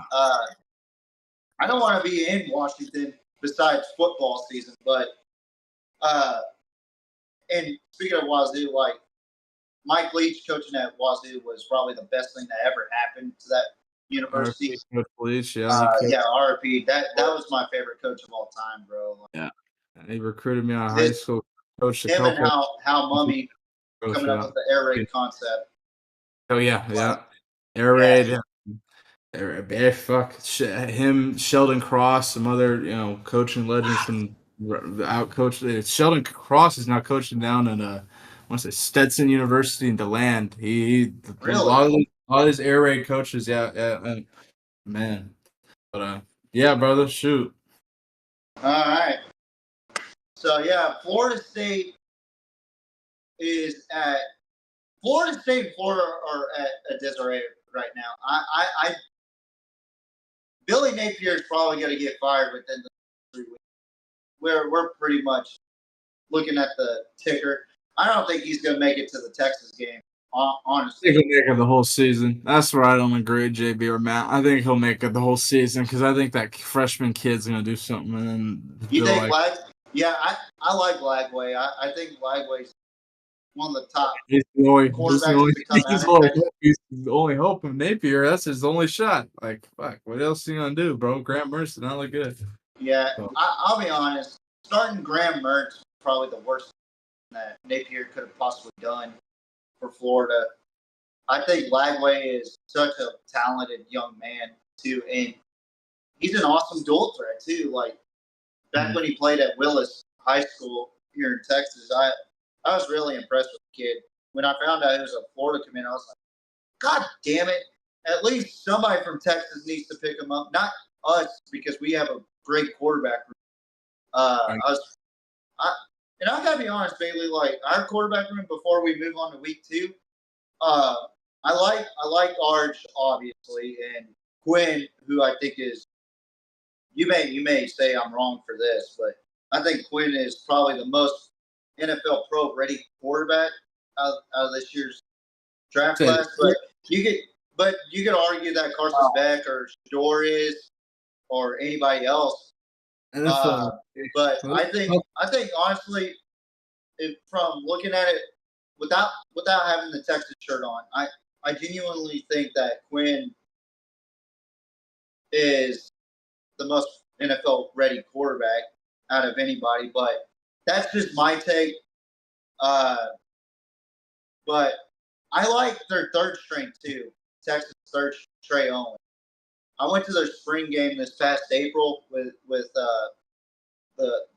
our former co-host and his brother, and I gotta say that Trey Owens kid can sling it, bro. Like we got really good depth, and then we got that commit.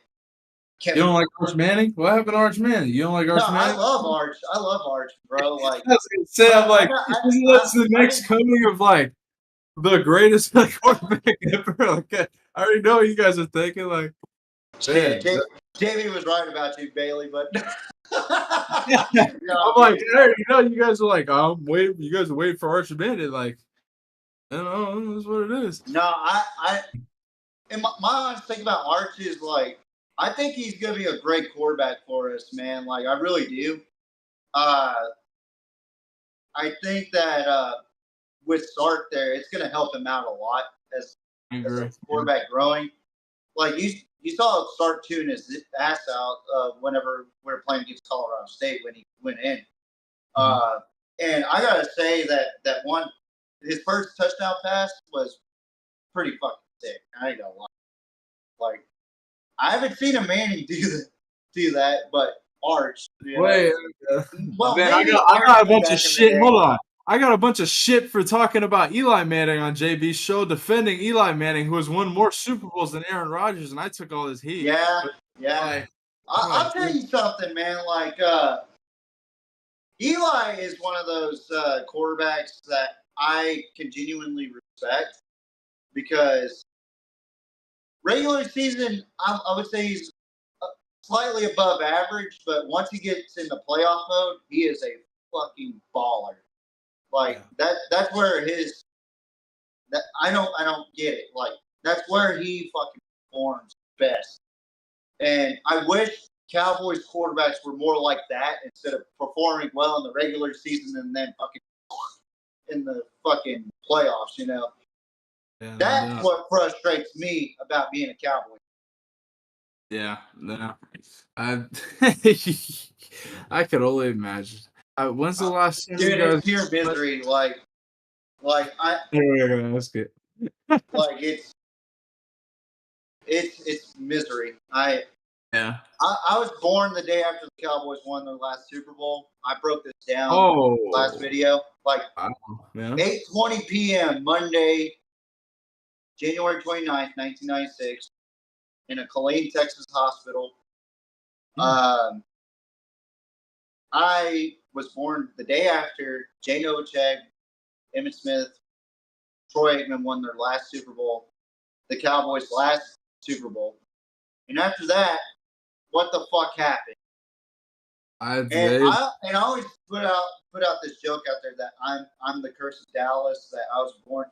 If I have to make a sacrifice to get a Cowboys Super Bowl, then I'll do it. But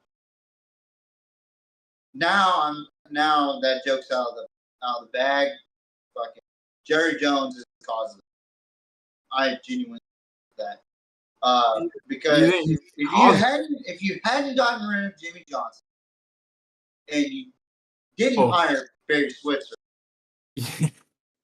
Like, yeah, you're still stuck in the 90s and shit. Like he's still like fucking got PTSD from this shit. I feel it though. This is how I feel about the Seahawks letting go of Pete Like, Carroll. I think this was the yeah, worst decision ever. But that's just me though. I feel the pain, brother. bro. Like, my grandpa Jim was born, or was a Seahawks. He was born in 1933 and moved down to Seattle. He grew up as a or he was older and became a Seahawks fan when Seahawks first came around. Because that's where he claimed, and he would have been rolling in his grave when that fucking interception was thrown at the 1 yard line. I'm just gonna put that out there. Oh He no. probably would have said, Pete, run the damn ball. I'll never forget that day, homie. Because I went to the Bro, parade the year I before and all this shit. Like, I was there, I was all about that shit. And then, was in high school and I had a fucking bet going on. I said Seattle was gonna pound the rock, beat New England, because that New England defense wouldn't. Huh? It's not the worst bet, but thank Pete Carroll and fucking Pete Carroll and Daryl Bevel. Pete Carroll fucked me on that deal. Huh? Like, shit. I was that was probably the most mad I was about a Super Bowl that you could be, man. Like, I actually had money on the line, and I was in high school back then, I love it. No, hell yeah, let's go, man. Get that faith, I gotta tell you, man, I was fucking pissed off, and we had family friends down. I said, motherfucker. But yeah. So enough about week 1. So now we're gonna play a game, Bailey. So this game is really, really intriguing to me. It's a fast-paced prediction, and I made my predictions already. We're gonna go with yours as well. This is gonna go off of 12 games, 5 minutes, and once we pass that 5 minutes, we can't explain why we picked that team. We just gotta say team A, and then move on to the next team. But JMO is gonna have the timer on for us. The rules are this: we're gonna have 12 games. For those that are watching, we're gonna have 12 games on 5 minutes. We have to shortly explain why we picked this team to win. Okay, and it's gonna be a short summary. And I'm really intrigued to see what happens. And I do have the odds, updated odds, and updated rankings. So yeah, it's gonna be. This is a no huddle. Just to clarify, so it's going to be 5 minutes to predict 12 games. That's about 25 seconds each game. And you guys are going to, for both of y'all each game, 12 seconds per each of you guys to explain each game. Gentlemen, you guys are the best at commentating, and you guys are some of the best in, like, predictions. So next week, we're actually going to announce a winner as well. And also, this is your chance to just show your skills and show how accurate you guys are. So I'm ready to see how it turns out. Ladies and gentlemen, this is the Hurry Up Offense with TJ and Bailey. Let's get it. All right. You ready? First game, BYU at SMU. Who y'all got? I'm going to go with BYU on this one, 38-21. I like Kalani Sitake as a head coach. I think that this team is a defensive-minded team. I think SMU is overrated. That's a tough one. I'll take SMU, and I would like to take under on the points. I think that will be a closer game than some might expect. I don't think there will be as many points as those might expect either, but I would take SMU as well. Okay. All righty, bet. All right. So we got Texas at Michigan. All Game right. of the week. Oh, Texas. Go ahead, TJ. Sorry, I started the timer late too, but yeah, so you guys got a little extra time. But all right, so I'm not sold on Michigan here. I think they lost too much on the offensive side to compete against that defense against Texas. Texas has a much improved secondary from last season. I'm gonna go with Texas. I'm a homer. of course. 34-17. I just think that that offense is too fast for that defense. But it's a good test against that Michigan defense. I will say that. All righty. Bailey, who you got? And I would, man, don't you call me a homer. I'm gonna say Texas too. Let's roll with it. I was taking Welcome, baby. And it's Michigan has 2 quarterbacks going. They don't know what they're doing with Davis Warren and Alex Orji. They got to figure that shit out. I love Sharon Moore, but y'all got to figure that out. So that's my pick. Hell yeah. All righty. 4 minutes. Next game we got Arkansas at OSU. Ooh, this is an intriguing one. I think this is an SEC invitation, to be honest. I like what Mike Gundy has going on at Oklahoma State, but I also like what Sam Pittman has in Arkansas right now. This is going to be a tough, gritty fight, but I think Ollie Gordon is going to be a difference in this matchup. Give me Oklahoma State 31-28. Ooh, all right. Man, that's a tough one. That is a tough one. Sam Pittman, Arkansas, he's reloaded. I would say Oklahoma State.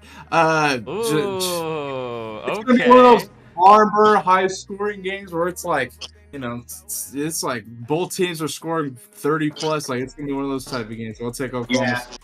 All right. Okay. Don't shit on me for the graphics because I got the graphics wrong there. But all right. Next game we got. Nah, it's fine. It's fine. All right. KSU at Tulane. Who y'all got? All right. So this game is pretty interesting. Tulane is one of those giant killers that JMO loves to talk about quite a bit. But I know it's in Tulane, but I got to roll with the Wildcats on this one, 41-20. I just think they have an opposing offense, and I think they have a great quarterback in Avery Johnson in that system. So give me KSU on this one. All right. Kansas State's legit Big 12 powerhouse. I mean, I love Tulane. Shout out Sean King. Shout out to Sean King, by the way. Yeah, Sean King's great. But yeah, I mean, K-State's a better fucking team. Big 12 powerhouse. I'd say K-State, that's what it is. Oh, yeah. All righty, cool. All right, Iowa State at Iowa. Who y'all got? Cyhawk Trophy. All right. So I'm going to go with Iowa. I think Iowa State is one of those mid-tier teams. I'm going to go 30-17 on this one. And Iowa has a much improved offense. Damn. Yeah. All right.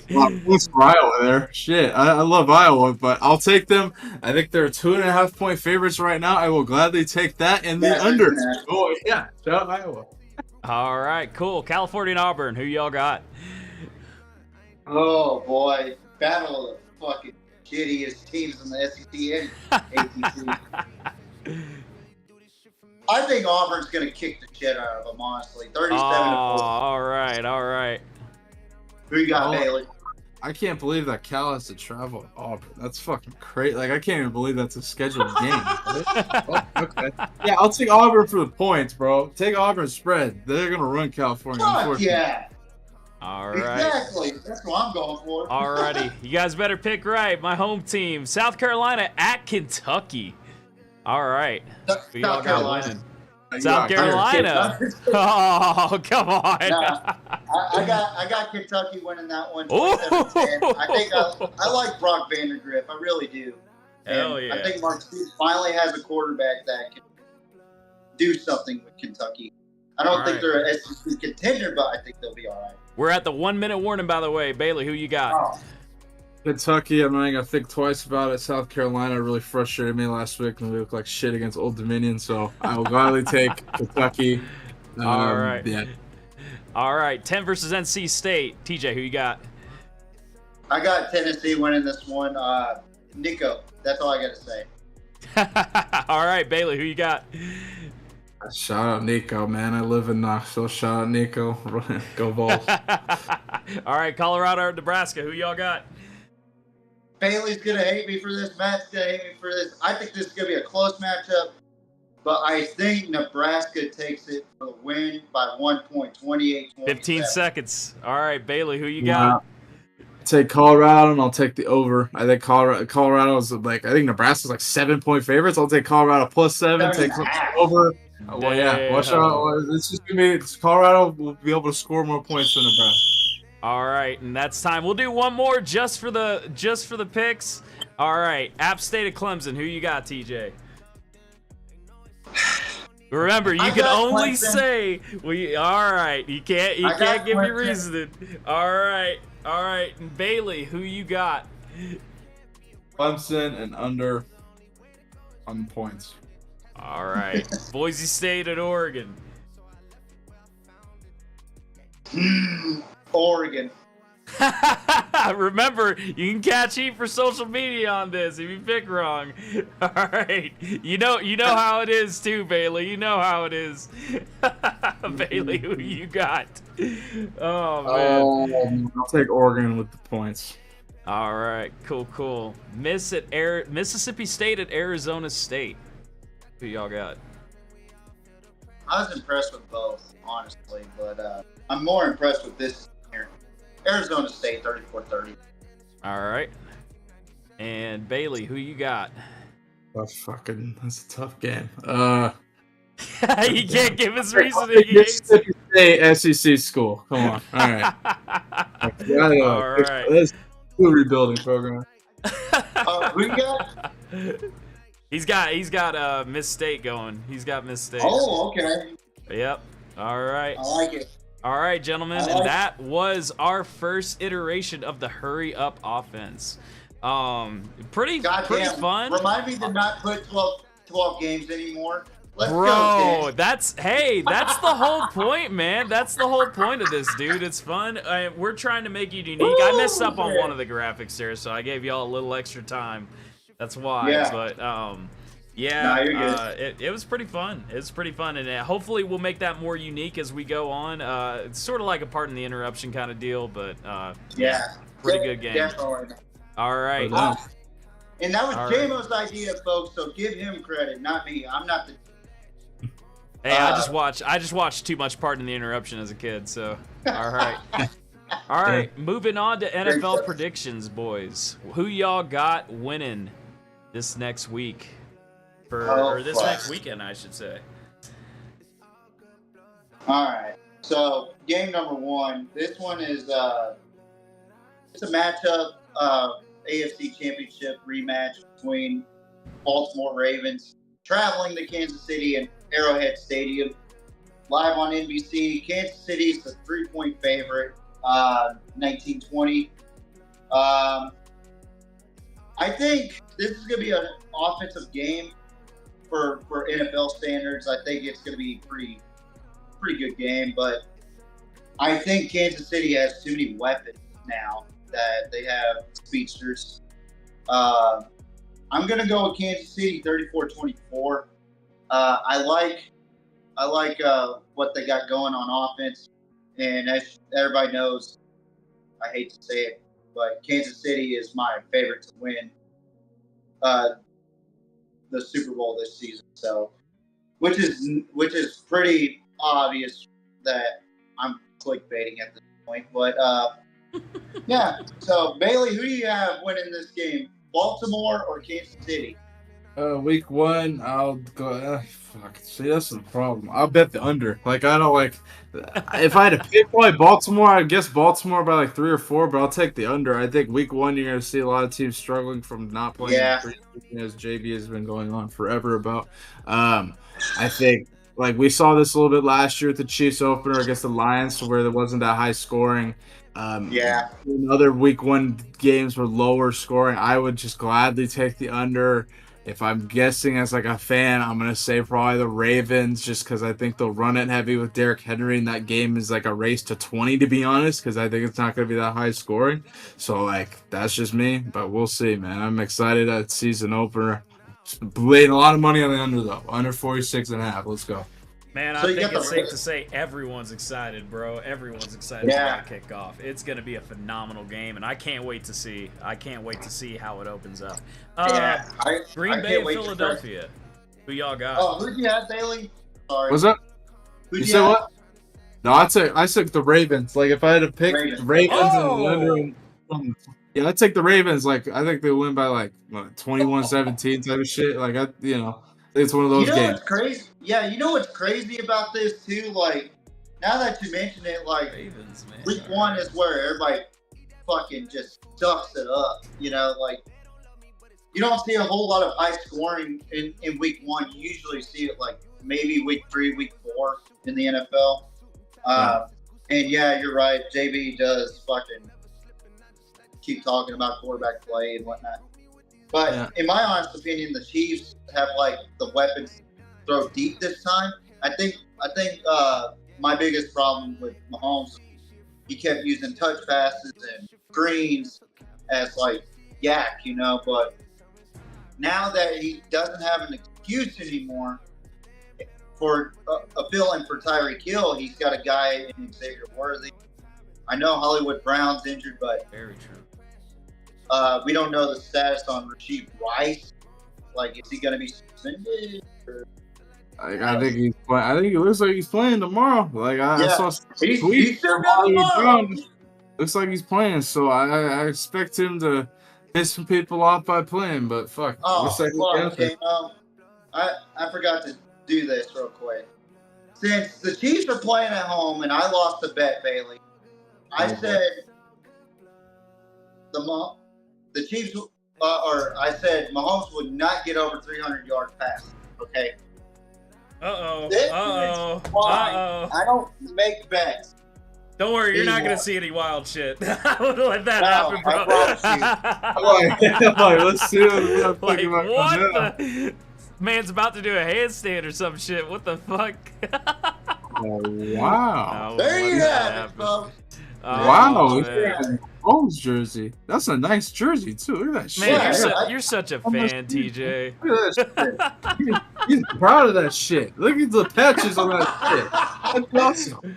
That's a Super Bowl jersey too, right there. That's a limited edition, man. So, the bet is that every home game that the Chiefs have, I have to wear them. Oh, that sucks. That sucks. That's a fair punishment. I would not like that either. I would not want to wear Mahomes. I feel that. And it was a self-inflicting punishment. Let me tell you, I have pleasure for pain, emotionally and mentally. So I am a glutton in that regard. But next game we're going to talk about. This game is going to be live on Peacock in Brazil, which none of the players could fucking get out of it. I don't even understand why they're in fucking Brazil in the first place. I don't get why it's on Peacock. But anyway, keep going. I don't know why it's on Peacock. Of all streaming services, bro, why Peacock? They did that shit to the Olympics too. I don't know. Why Peacock? Looking on Olympics, we look at love football that damn much. We're fucking getting Peacock. The only reason why I would watch anything on Peacock is wrestling. And that shit's so cheap. Yeah, when Pat McAfee first went on WWE, that's the only time I actually gave a fuck because I drink a little tequila and watched it. I'm like, all right, McAfee, you're on. Like, this is fun, McAfee. And then now I don't really care anymore. Like, fuck. I hear you. That's the only time I ever watch it, honestly, now is because of McAfee. But now he's with College Game Day, and I've shifted my focus on college football. So, no doubt. Anywho, but Philadelphia is favored by 3 against the Packers. I think it's a fair over and under for that game. So, yeah, I honestly got Jordan Love and Green Bay in this one. I think that Jordan Love can prove the doubters wrong. I don't think he should have gotten paid as much as he's gotten, but I still think he learned a lot from Aaron Rodgers. And I think that sitting behind Aaron Rodgers really helped develop him. So I'm going to go with Jordan Love and the Packers on this one. I think it's going to be a close game, 6-point game, 27-21. But again, Bailey, it could be a low-scoring game. International game usually doesn't go well. I mean, I saw it whenever Jacksonville played against Baltimore, and Jacksonville absolutely waxed that ass during the Saxonville year. Anyway. Yeah. But who you got? Green Bay or Philly? I'll gladly take. See, this is tough, bro, because this is like in Brazil. This is like, it's one in fucking Brazil. This is a very hard thing to predict. Again, The safe thing for me is to bet the under. Like, I don't know what to say here, but if I pick it, I like your Jordan Love pick. Like, I do think that the Packers will be much improved. I think that the Eagles are in a prove-it year with Sirianni, because if they don't go and win something big, the big question is not going to be Jalen Hurts. It's going to be fucking Sirianni. So that's in my opinion. In my opinion, right now, like Sirianni is there on that hot seat, you know, if because you know how Philadelphia is. Like, they fired Doug Peterson after he won a Super Bowl and then had a bad season.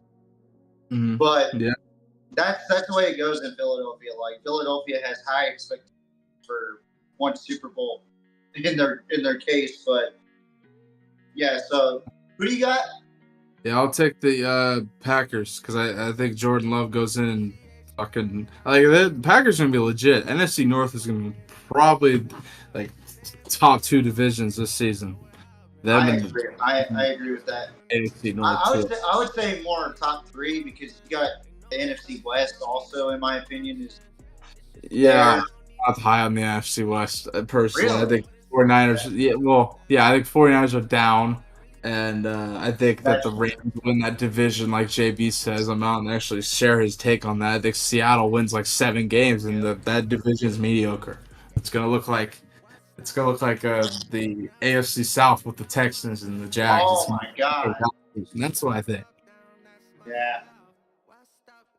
All right, Sunday, Tom Brady's debut in the commentary booth. All right. I don't know how well he's going to do. I'm going to judge his commentary skills, because we're going to see if he's going to be like Tony Romo. Right. For Fox. Yeah. That's Fox's counter to CBS. Yeah, that's Fox's counter to CBS is Tom Brady. Oh, you got Tony Romo? Well, we got a fucking 7-time Super Bowl champ, Tom Brady, here. Yeah. So that'll be live on Fox. It'll be the Dallas Cowboys taking on the Cleveland Browns at Cleveland. Cleveland is the favorites to win that one by 2.5. I got to be honest, Bailey. I'm not sold on Dallas this season, even though I still have them winning the division, which would be the first time that the NFC East has seen a back-to-back division champion in quite some time, over 20 years. Or I think. I would have to look back at it, but I am genuinely concerned about the state of the Cowboys' mind frame. Mm-hmm. I think Cleveland is going to really beat down Dallas.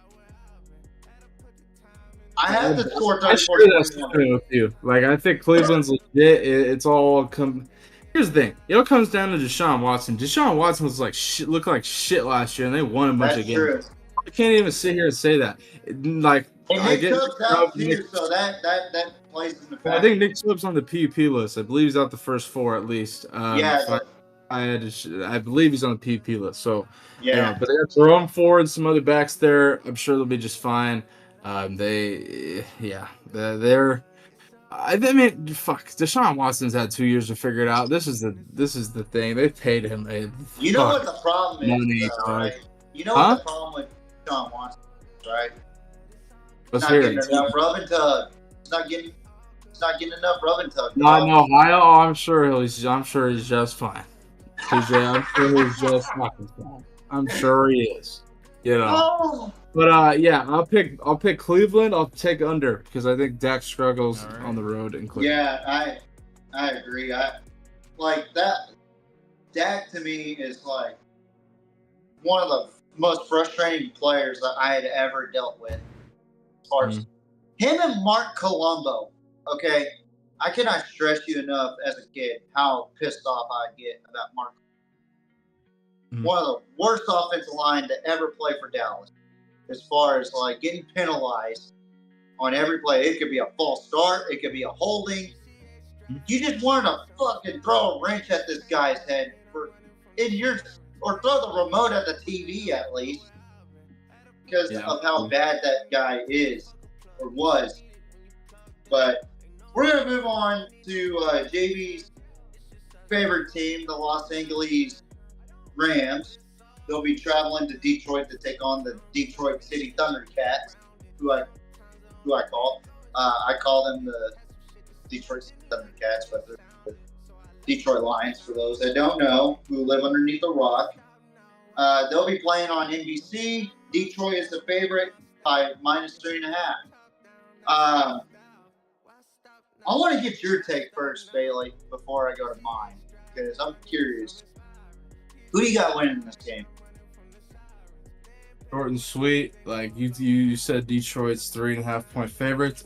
I will happily take the Rams plus 3.5, just because Stafford and the Rams will be back this season. Cooper Kupp has finally had a whole offseason to figure out what the hell he's been dealing with the last year and a half, injuries and shit. Shout out to Cooper Kupp. He played at Eastern Washington, where I played briefly. Hell yeah. But they got Nakua. They got. I believe they got the kid Corum, the running back. So they're gonna be improved. I love Stafford. I think he's one of the best, if not the best, quarterback in the NFL. I think Detroit is gonna be legit, but if I pick that, it's Stafford. Because Stafford, come on, Stafford played in Detroit for 10 years. He owns that city. You know what I'm saying? Yeah. And I'll say this right now, Bailey. I don't know if you saw my NFL predictions as far as like season predictions. I have the Rams in the NFC Championship winning it, and Matthew Stafford as the MVP. I think he'll do well. Like, I think he'll bounce back, like you said, and he's got a lot of weapons this year for sure. And to add on to that, you got a former Longhorn that got drafted, Jordan Whittington, really shocked a lot of people. And and I hold him in high regards because he's a kid from Cuero, Texas, who really set records at running back. And he got moved to slot receiver at Texas under Herman and Sark, which he really performed well for Sark, man. He's like a heart and soul type of player, you know. So I'm really rooting for that kid, man. Really am. So me and Bailey both agree on the Rams.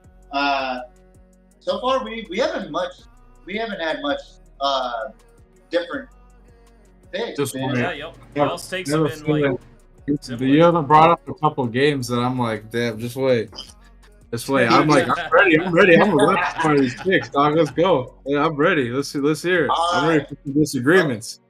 Last game that we're going to talk about, the New York Jets. Can Aaron Rodgers finally play a whole game or a whole drive without getting injured? Fuck yeah.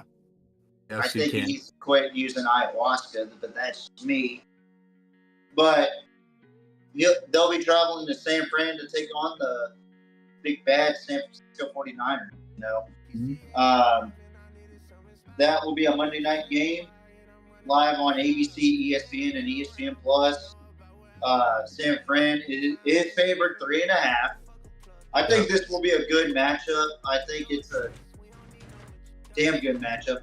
Shout out to Jermaine Johnson, one of Coach JB's boys over there, playing for the Jets. I actually love Jermaine Johnson, player. He is a go-getter.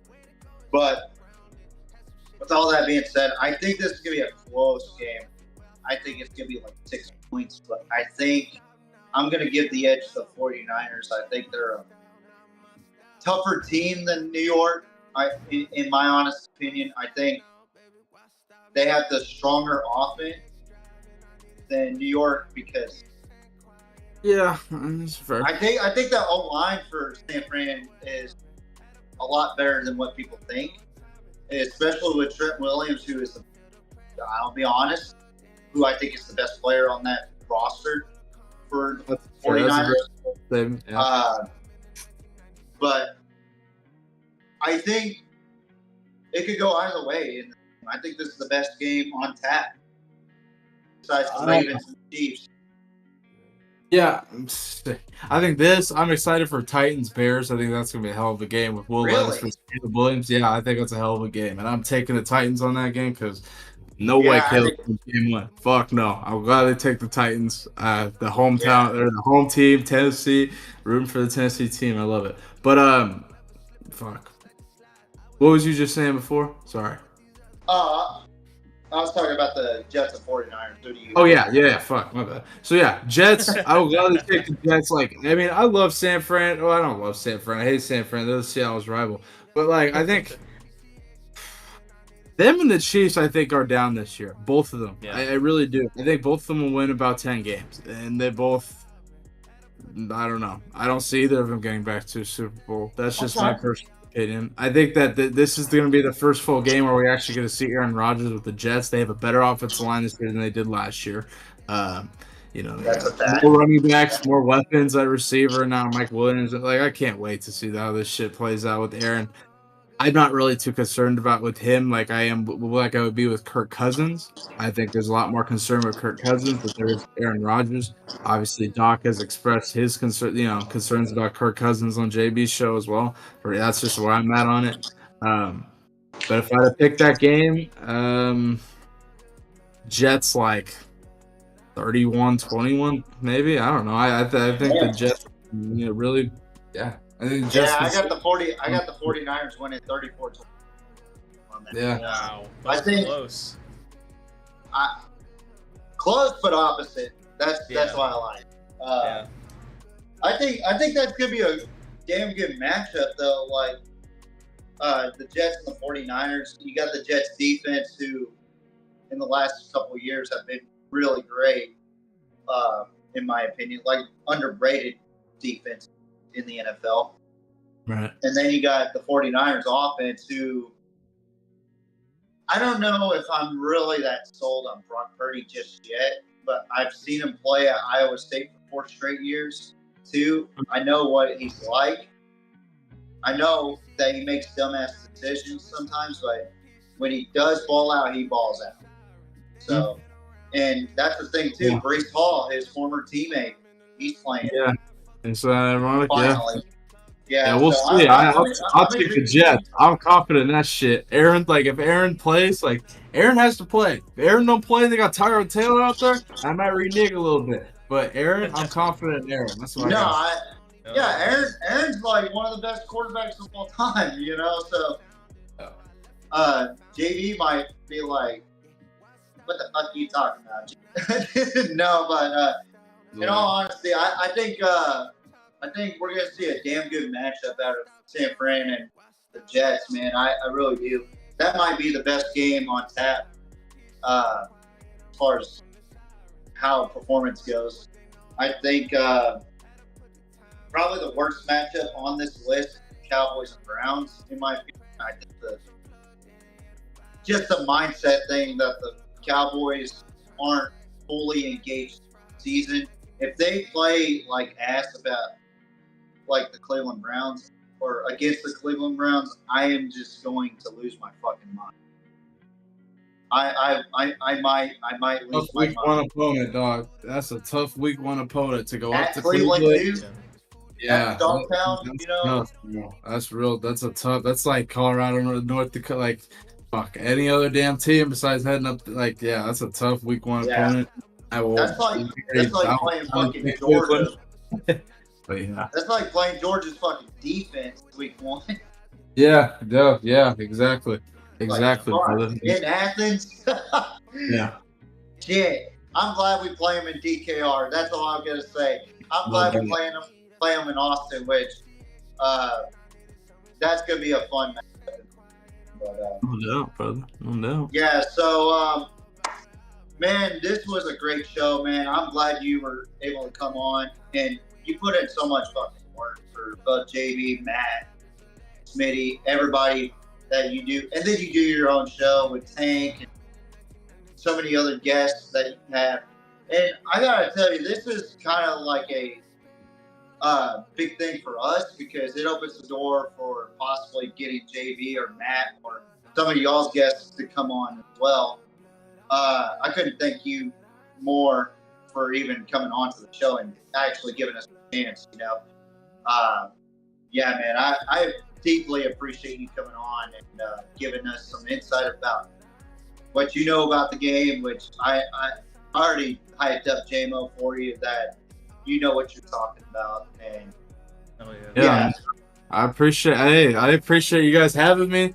Like if the time works and you guys reach out, I'll gladly come on and talk that shit again. Like I can't wait. Like man, we got so much football in Nebraska and Colorado this weekend. There's a ton of stuff to talk about. I'll gladly come on. You know, we reach out. Hey, how does Matt say it? Man. Huh? How does Matt say it? Corn week. Fuck the corn.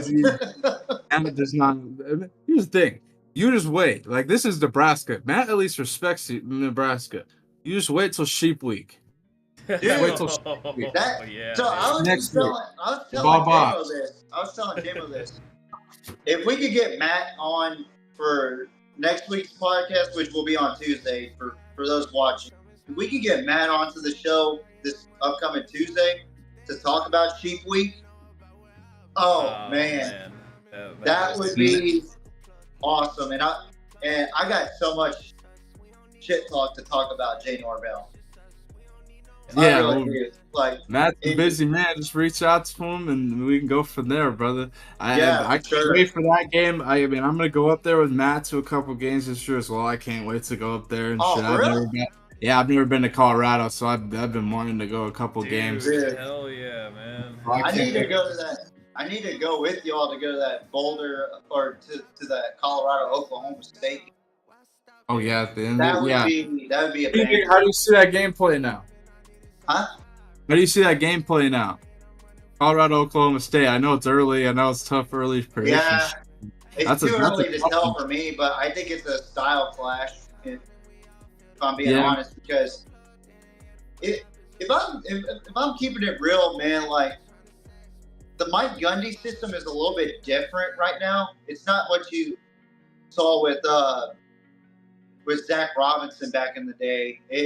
It's a little bit more balanced run than it was heavy pass with Oklahoma State back in the day. Like I could see a really good matchup between different styles of offense. That's for sure. Oklahoma State's defense is kind of average. I think they're a good defense, but they're average, you know. Right. So they do have some really good secondary guys that will match up well with Shepard, but I don't know about Shore or Jimmy Horn. Like Jimmy Horn really impressed me against North Dakota State.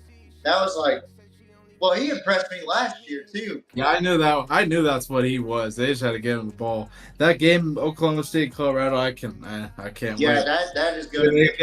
We got focus on this week. Lincoln, Nebraska, no red. You're wearing red. Stadium, baby. I haven't worn red. I haven't put red text or any red arrows on a single thumbnail this week for Matt. I haven't no red. Oh man, I just jinxed you all over, putting red all over the thumbnails and stuff. I'll say this right now. I gotta work for JB and myself. That's just a Matt thing because it's corn week, but. Hey, fellas, I appreciate you guys having me on, man. Thank you so much. Dude, we'd love to have you back, man, and I can't wait to see your show, man. And, dude, as a producer, from my perspective, dude, mad respect to you, man. Like, you're doing the best, and I can only hope as a streamer and as a producer to someday get as big as you know what I mean? So. No, I appreciate that, brother. That means a lot, and, you know, we're just getting started. You know, I'm trying to build up my channel. You know, I do all this work for JB and Matt and stuff, and you know, I mean, we're just grinding out here, brother. It's taking it a day at a time. You know what I'm saying? Enjoying this fucking season. That's all I got, brother. Thank you guys so much. That's all that counts, man. You know what's cool about this show, Bailey? Like, I do mean this when I say this. We are professional fans on this show. Like, I consider myself a professional fan because I take this shit seriously. Like when I see a team that I pick lose, I get fucking mad. Okay, and I usually have pretty good. I usually have a pretty good rate for prediction. You know, I probably have more of a chance predicting a right game than Florida State winning a game. But anyway, I like to have this podcast. It's like a talk show for like men to just be men, you know, just talk about fucking football, like things that we love: football, beer, women. That's I love it. simplistic. Hell yeah. You know, and I love it. I love this. I could do this every day if I could. But Yeah, I'm just like a normal human being. I got a job outside of this. I don't get paid for YouTube, Yes, sir. Twitch. So I just put in. TikTok. I just did the payment thing where they send you money for doing live streams and then do it off PayPal. So that's interesting because I got $8 inside freaking TikTok for some reason because of live streams. But hey man, $8 is $8. That's all I'm saying. Right? I'd be happy. Hell yeah. Hey, with the, Get you some at the store. Yeah, dude, that's a whole the- 10 count of chicken nuggets in some places, Yeah, man. What bro. you talking about? Yeah. especially with the way inflation has put us through. Yeah, it's hard out here for a pimp. You know what I That's mean? the world we're in. Hell yeah. Oh. Exactly. Yeah, man. Yeah. But man, I really appreciate you coming on, man. You could have just told me to go fuck myself, but you're real awesome, dude. We could become real good friends, and hopefully I can get to that studio that JB has with Smitty. I just stay bullshit tuned next them, week. you know? Just going out. It's redone. Like they. Hell yeah. JB's been hard working, bro. I'm impressed. So I Yeah. can't wait to roll out next week Yeah. and stuff. A lot of hard work, and so we gotta make. And I got one more thing to say about Smitty and JMO. You probably might want to clip this so that Bailey can put it on his channel or All on right. his social. All right. And this is an AR5 take about Smitty. Oh Uh-oh. boy. Uh-oh. See that? Those big goggles. I would much rather have Sam Ellinger start than Anthony Richardson. I honestly think that I'm not surprised by hearing this. The Texas Longhorn shit coming from you right there. I don't even need to hear anymore. I don't even know. You're like, you know what? I saw him play for my school for a couple years. I think he's. I mean, I don't hate it. Oh, I don't hate it because AR only plays 2 man. games. But I don't hate that shit. But you guys got Joe. The Colts got Joe Flacco. Joe Flacco's better than Oldham. That's what I said. no, I agree with that, and that's old man Flacco. Okay, Yeah. but here's why I say I'd much rather have Sam than AR5. AR5 to me is a horrible. I'm just gonna. I'm sorry, Smitty. Love you. I wish we could have you on the show too, so that way me and you can debate this. But Sam Ellinger has shown me more in the preseason than Anthony Richardson has. I'm just being honest and being a outside of Texas fan right now. I'm a fan right now, just an unbiased fan. I genuinely think that Sam Ellinger could perform a lot better under Shane Steichen's offense than Anthony Richardson, which I like the design running that he does for Anthony. As a passer, though, I'd much rather have Sam Ellinger on there. But Bailey, I don't agree. I think Sam Ellinger had a shot when the Colts didn't have AR5, and he looked. He did not. I mean, he looked decent as best. I'll say that. I mean, that's the best you're gonna do with Sam. I mean, I love Sam Ellinger. I really do, but he gets frustrated sometimes when he played at Texas. But he showed a lot of heart. I will give him that. Yeah, I can see where the argument's like, I can't see Sam Ellinger over Anthony. But to me, looking at as like a thrower and a passer, I'd much rather have Ellinger than Richardson. But I'm not high on Anthony Richardson either. I mean, It is. I mean, I don't know. It's all to prove it. Like it's for that him and the Colts. Like Anthony Richardson, we'll see on Sunday. That's all I gotta say. And I won't say nothing else. Yeah, we'll see on Sunday against the Texans. I can't say nothing else. I've been talking hypotheticals for 8 months, and I'm finally here. Like holy shit. No, it's not. Let's do it. You know. Hell yeah. Like I'm ready. You know. I'm ready to bitch about the Cowboys. Like just nitpick about Dak Prescott again. So I'm just. It's gonna be a great season for that. Hell yeah.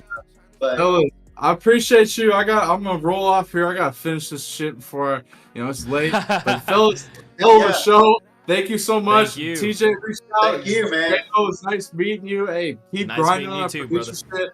I know how Hell life yeah. is. That shit is fucking ass sometimes, but get through it. It'll always fucking work out. And Hell yeah. hey, I can't wait for some damn football tomorrow. Bet the under Me tomorrow. too. That's what I'm betting. Bet the under. All Yeah, right. hell yeah. We I'll got reach yeah, out to you guys. saying All bet right, the I'll under. see y'all later. Peace, brother. Peace, brother. All right.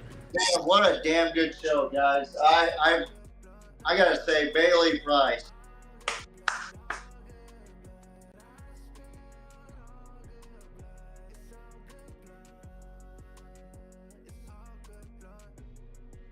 You know, and I thoroughly enjoyed it. But thank you guys for watching the show. I clap it up. Hold for up, TJ. Bailey Price. I gotta recrop you, brother. Wait a minute. I gotta recrop you. You were looking mighty big there. Nah, you're fine. You're good, man. You're good. You're good. You're good. You're fine. Yeah, they can still hear you. They can still hear you, dude. It's fine. It's fine. It's just one of my overlays just went haywire, dude. Hold up. All right. I was like, what the fuck is going on? All right. There you go, buddy. There you go. Now you got to see. There you go. All right. So this show ain't perfect, obviously, but Oh, man. Well, I mean, tech issues happen, man. Tech issues happen. Yeah. It happens at this point, man. yeah, Like, yeah. so. Believe me, I fucking love this shit, what we do, and Yeah. for having a guy like Bailey Price come on to our show means a whole lot. Bailey, I appreciate you for coming on, brother. You kicked ass, you crushed it.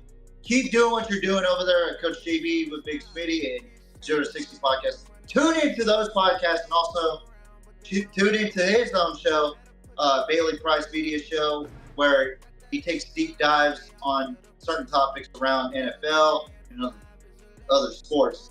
And like you said, enough with the hypotheticals. We're done with that shit. We're talking about what we see on the field. Yes, sir. I couldn't thank him more enough for even coming on, and the fact that he wants to come back on at some point means a lot, so thank you guys for watching this show. I deeply enjoyed this conversation with me, JMO, and Bailey Price, and the introduction to the No Huddle Offense. It's going to be a banger for many, many episodes to come. Hopefully we can get more guests like Bailey Price, Matt McChesney, JB, maybe Sean King, former Tulane great, Super Bowl winning quarterback. Yes, sir. With the Tampa Bay Buccaneers. I am really excited about the future of the feed now that we had such a great show with Bailey Price. Again, tune into Coach JB show with Big Stephen Space. Joseph said, "Stop hating the Cowboys, baby girl." Who said that? Steve Hino Joseph said, "Stop hating the Cowboys, Steve baby girl." Hino. I don't know how I'm sorry. how long ago that comment was, but oh my Yeah, god, how that's long funny. ago was that? Oh, man. Wow. But no, it's not that I'm hating on him. It's me telling the real Cowboys. I'm late to the party, but how about them Cowboys? Okay, yeah. So it was a while Okay. ago. Hey, thank you for hitting me up on the chat. I will respond to the chat. I'm not seeing it right now because. Well, you will. Well, you will when you get my surprise. You definitely will. You'll have no excuse then. Yeah, I won't have any excuses to tell people to shut the fuck up or. Well, when I send you that PC, like, you're gonna be seeing everything, brother. Man. Trust. Man, trust. I'm gonna go through tunnel vision with that damn PC, bro. I'm gonna be like, but Yes, no, sir. again, I check out Bailey Price on his own YouTube channel, Bailey Price Media, and also check out 060 Podcast with Matt McChesney and Bailey Price, as he's the co-host and producer for that show, and also the producer for the Coach JB show with Big Smitty. Tune into that as well every week, Monday through Friday, and I'm just really excited to possibly get more guests like that and a part of that chain to be on this show. So that would be interesting. J-Mo, do we have any more people in the chat, or is that it? Nah, we're clear, buddy. We're clear. All right, cool. No, Yep. you're good. I was just seeing if there's any more people that said some things. Trust me, here in a little bit, you'll be able to see chat. Trust. I just gotta get you a radiator, buddy. That's it. Yeah, I just wanted to get some takes before I took off. But thank you guys for watching. This has been a monumental show for the Pigskin Mafia podcast. We had a great guest come on, Bailey Price. You'll probably see him more often. The introduction of a new segment called the No Huddle Offense. So buckle down and go into 2-minute drill on that one. So I'm really excited about the future of the PMP. J-Mo is too. I am too. Yes, sir. This has been another great episode of the Pigskin Mafia podcast. I am your host, TJ Riddell. With me is the producer, J-Mo. Yes, you sir. You can check him out on his Twitch channel, J-Mo, and also his Twitter at LoneOak32. Tune in to next week, Tuesday, around this time, 8:30. I'm excited about next week. We're going to talk about the recap of week 2 of college football, week 1 for NFL, and then talk about predictions for both week 3 and week 2 for NFL. Don't be surprised if we get a guest. Don't be surprised if we don't have a guest. That's all I'm going to say. I'll make the announcements later on. Yes, sir. If we do or do not. So it should be a faster show than what it was tonight, but I think we always strive to be faster. Yes.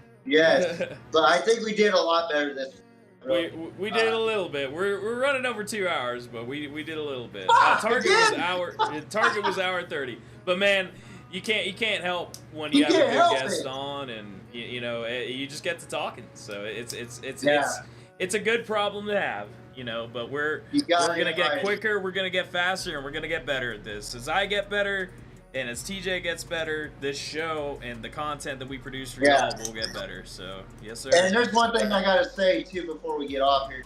I got some pretty good feedback earlier today about the show. Like, the show was good, but I cursed too much. So I'm dialing down the cursing for the fans that want to watch the show and understand the takes that I have. I understand that I cuss like a sailor because I was a sailor, and I work in the oil field on my actual work days. This is just a hobby for me right now. Soon, I want to get paid by YouTube, Twitch, talking to you. We're trying. Yeah. But I genuinely want more feedback like that. To help me build this program and this show to where it needs to go, we need good feedback, honest feedback.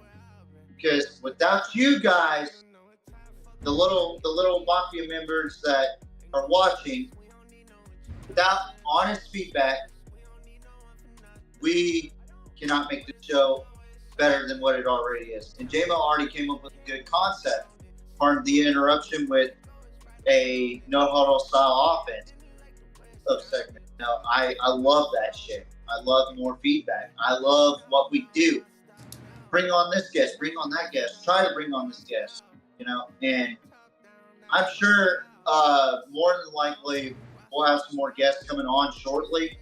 I can't promise you when or where or what time because we're never on time. I'm just going to keep it real. We will never be on time. When has a show ever been on time except for television? Once. I'm on it. We've been on time once. That's it. Once. And yep. I got to say, I'm very proud of the show. I'm very proud that we had a great guest, Bailey Price. That's a huge step for the PMP and yes, for Bailey as well because his channel needs some love too. He's got some really good takes, really good insight on a lot. I am genuinely excited for this football season. And as you can tell, I'm already wearing the jersey. I'm making a promise to. Okay, so I made one promise that I never do, and that's eat octopus because that shit, it makes me want to throw up just looking at it. But anyway, thank you guys for watching this special episode of the PMP. It has been a fucking awesome time. I also want to thank one more time Bailey Price for coming to the show, giving us some insight on working with JB and Matt, and Big Smitty, and also giving his takes. He had some really good takes, in my opinion. And we had some little bit of disagreement, but you know what? That's what this show's made for. We can be boys, but have disagreement. You know, and I cannot wait to have him on again. I think it would be an interesting show to have him back on, and it seems like that we're having a good show. So thank you guys for watching. And for those that are haters that still watch, I love you guys. So tune in next week, next Tuesday at 8:30 p.m. We'll schedule it and we'll have the thumbnail out as soon as possible. And we will get rocking. So ladies and gentlemen, this has been the PMP. We are the cream of crop of football fandom. We are the PMP. Good night. Good night. Bang.